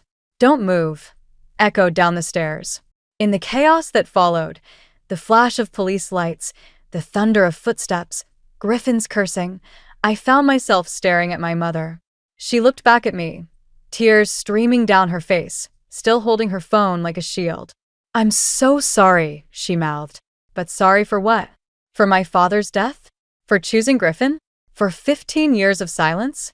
Or for making me realize that sometimes the truth doesn't set you free, it just gives you new chains to break? The police interview room felt smaller with each passing hour. I sat across from Detective Chun, watching him flip through Grandma Odessa's journal while my world crumbled around me. "So your father's death wasn't an accident," he said, not looking up. "But we can't prove Griffin's involvement without more evidence than a recorded confession under duress." "What about the lockbox?" My voice sounded hollow, even to me. "Empty." He closed the journal. "And your mother's refusing to testify. Says she made up the story about the breaks to protect you." Of course she was. Even now, Marlowe was choosing Griffin. Some things never changed. The door opened and Talia slipped in. She looked like she hadn't slept in days. Dad's lawyer got him released on bail. He's already talking about pressing charges against Mom for defamation. My laugh came out bitter. Of course he is. There's more. Talia wouldn't meet my eyes. He's filing an injunction about Grandma Odessa's estate. Says Mom was coerced into giving up her inheritance rights. He wants everything frozen until it's sorted out, including the house. My house. The only place I had left of Grandma. Detective Chun gathered his papers. "We'll keep investigating, but without your mother's cooperation." He didn't need to finish. I knew how this ended. Griffin would walk away clean, just like he had 15 years ago. Only this time, he'd take everything Grandma Odessa had tried to protect. Outside the station, rain fell in sheets. Talia grabbed my arm before I could reach my car. "I found something in Dad's office," she said, voice low. "Bank statements showing transfers to the mechanic who worked on your father's car. Regular payments, starting the week before the accident and continuing for years after." "Can you prove it?" I took photos, but... She swallowed hard. "He caught me. Said if I showed anyone, he'd make sure Mom took the fall for everything. She'd go to prison, Alara." And there it was. The perfect trap. Griffin had spent 15 years building it, layer by layer. Now we were all caught, me, Marlowe, Talia. Even Grandma Odessa hadn't escaped his web. My phone buzzed. A text from an unknown number. "Meet me at the house. One last chance to fix this." Don't go," Talia pleaded. "He'll be waiting." "I know." I got into my car. That's counting on it. At Grandma's house. All the lights were on. Griffin's car sat in the driveway, next to Marlowe's. As I walked up the path, I remembered Grandma's words from her journal. The true inheritance lies beneath. I found them in the study. Griffin stood by the window, Marlowe perched on the edge of Grandma's desk like a frightened bird. "Come to beg for a deal?" Griffin smiled. "I'm feeling generous. Drop everything, the accusations, the investigation, your claim to the estate, and I'll let your mother keep her freedom." No. I looked at Marlowe. "You don't get to threaten us anymore." "Alara, please," Marlowe whispered. "Just let it go. Like you let Dad go." The words tasted like ash. Or, like you let me go? Griffin's smile widened. "Face it, you've lost. Just like your father lost. Just like Odessa lost." No. I pulled out my phone, showed them the screen. A live stream, broadcasting everything to Detective Chun. "This time you lost." Griffin lunged for the phone, but stopped short as police sirens wailed in the distance. His face contorted with rage. "You stupid girl," he snarled, reaching into his jacket. "You think I won't?" A gunshot cracked through the room. Griffin stumbled, clutching his shoulder. Behind him, Marlo stood trembling, holding a small revolver, Grandma Odessa's revolver. "Not my daughter," she said. "Never again." As Griffin fell, something clattered from his jacket pocket, a key, old and brass, with a tag attached. In Grandma's handwriting, "Basement safe. The truth waits below." The sirens grew louder, but all I could hear was my heart pounding. We'd won, but at what cost? And what truth still waited in the darkness beneath our feet? While the police secured Griffin and paramedics tended to his wound, I descended into the basement, Marlo and Talia close behind. The key felt heavy in my hand, like it carried all our secrets with it. "I didn't know about this safe," Marlo said, her voice still shaking. "Mother never told me." "She told me." I found the safe behind an old shelf, exactly where Grandma had described in her journal, the night before she died. The key slid in perfectly. Inside lay a single manila envelope and a USB drive. "Wait!" Talia grabbed my arm. "There's something you should know first." She pulled out her phone, showing me a series of text messages. Between her and Griffin. About me. About watching the house. About making sure I found certain things at certain times. My stomach dropped. "You were helping him?" "At first." Talia's voice cracked. "He said it was to protect Mom. But then I saw what he was really doing, using all of us against each other. Just like he always has." Marlo reached for the envelope, but I pulled it away. "Haven't you done enough? Elara, please." She looked older than I'd ever seen her. "I know I don't deserve your forgiveness. But there's something you need to understand about the night your father died." "I understand plenty." The envelope crinkled in my grip. "You knew about the breaks." No. She took Grandma's revolver from her pocket, placing it on a nearby table. "I knew about the insurance policy. Griffin convinced me your father was planning to leave us penniless. Said he had proof. I believed him because I wanted to believe him, because being afraid was easier than being strong." Upstairs, we heard movement, Detective Chen's voice, other officers. "Open it," Talia whispered.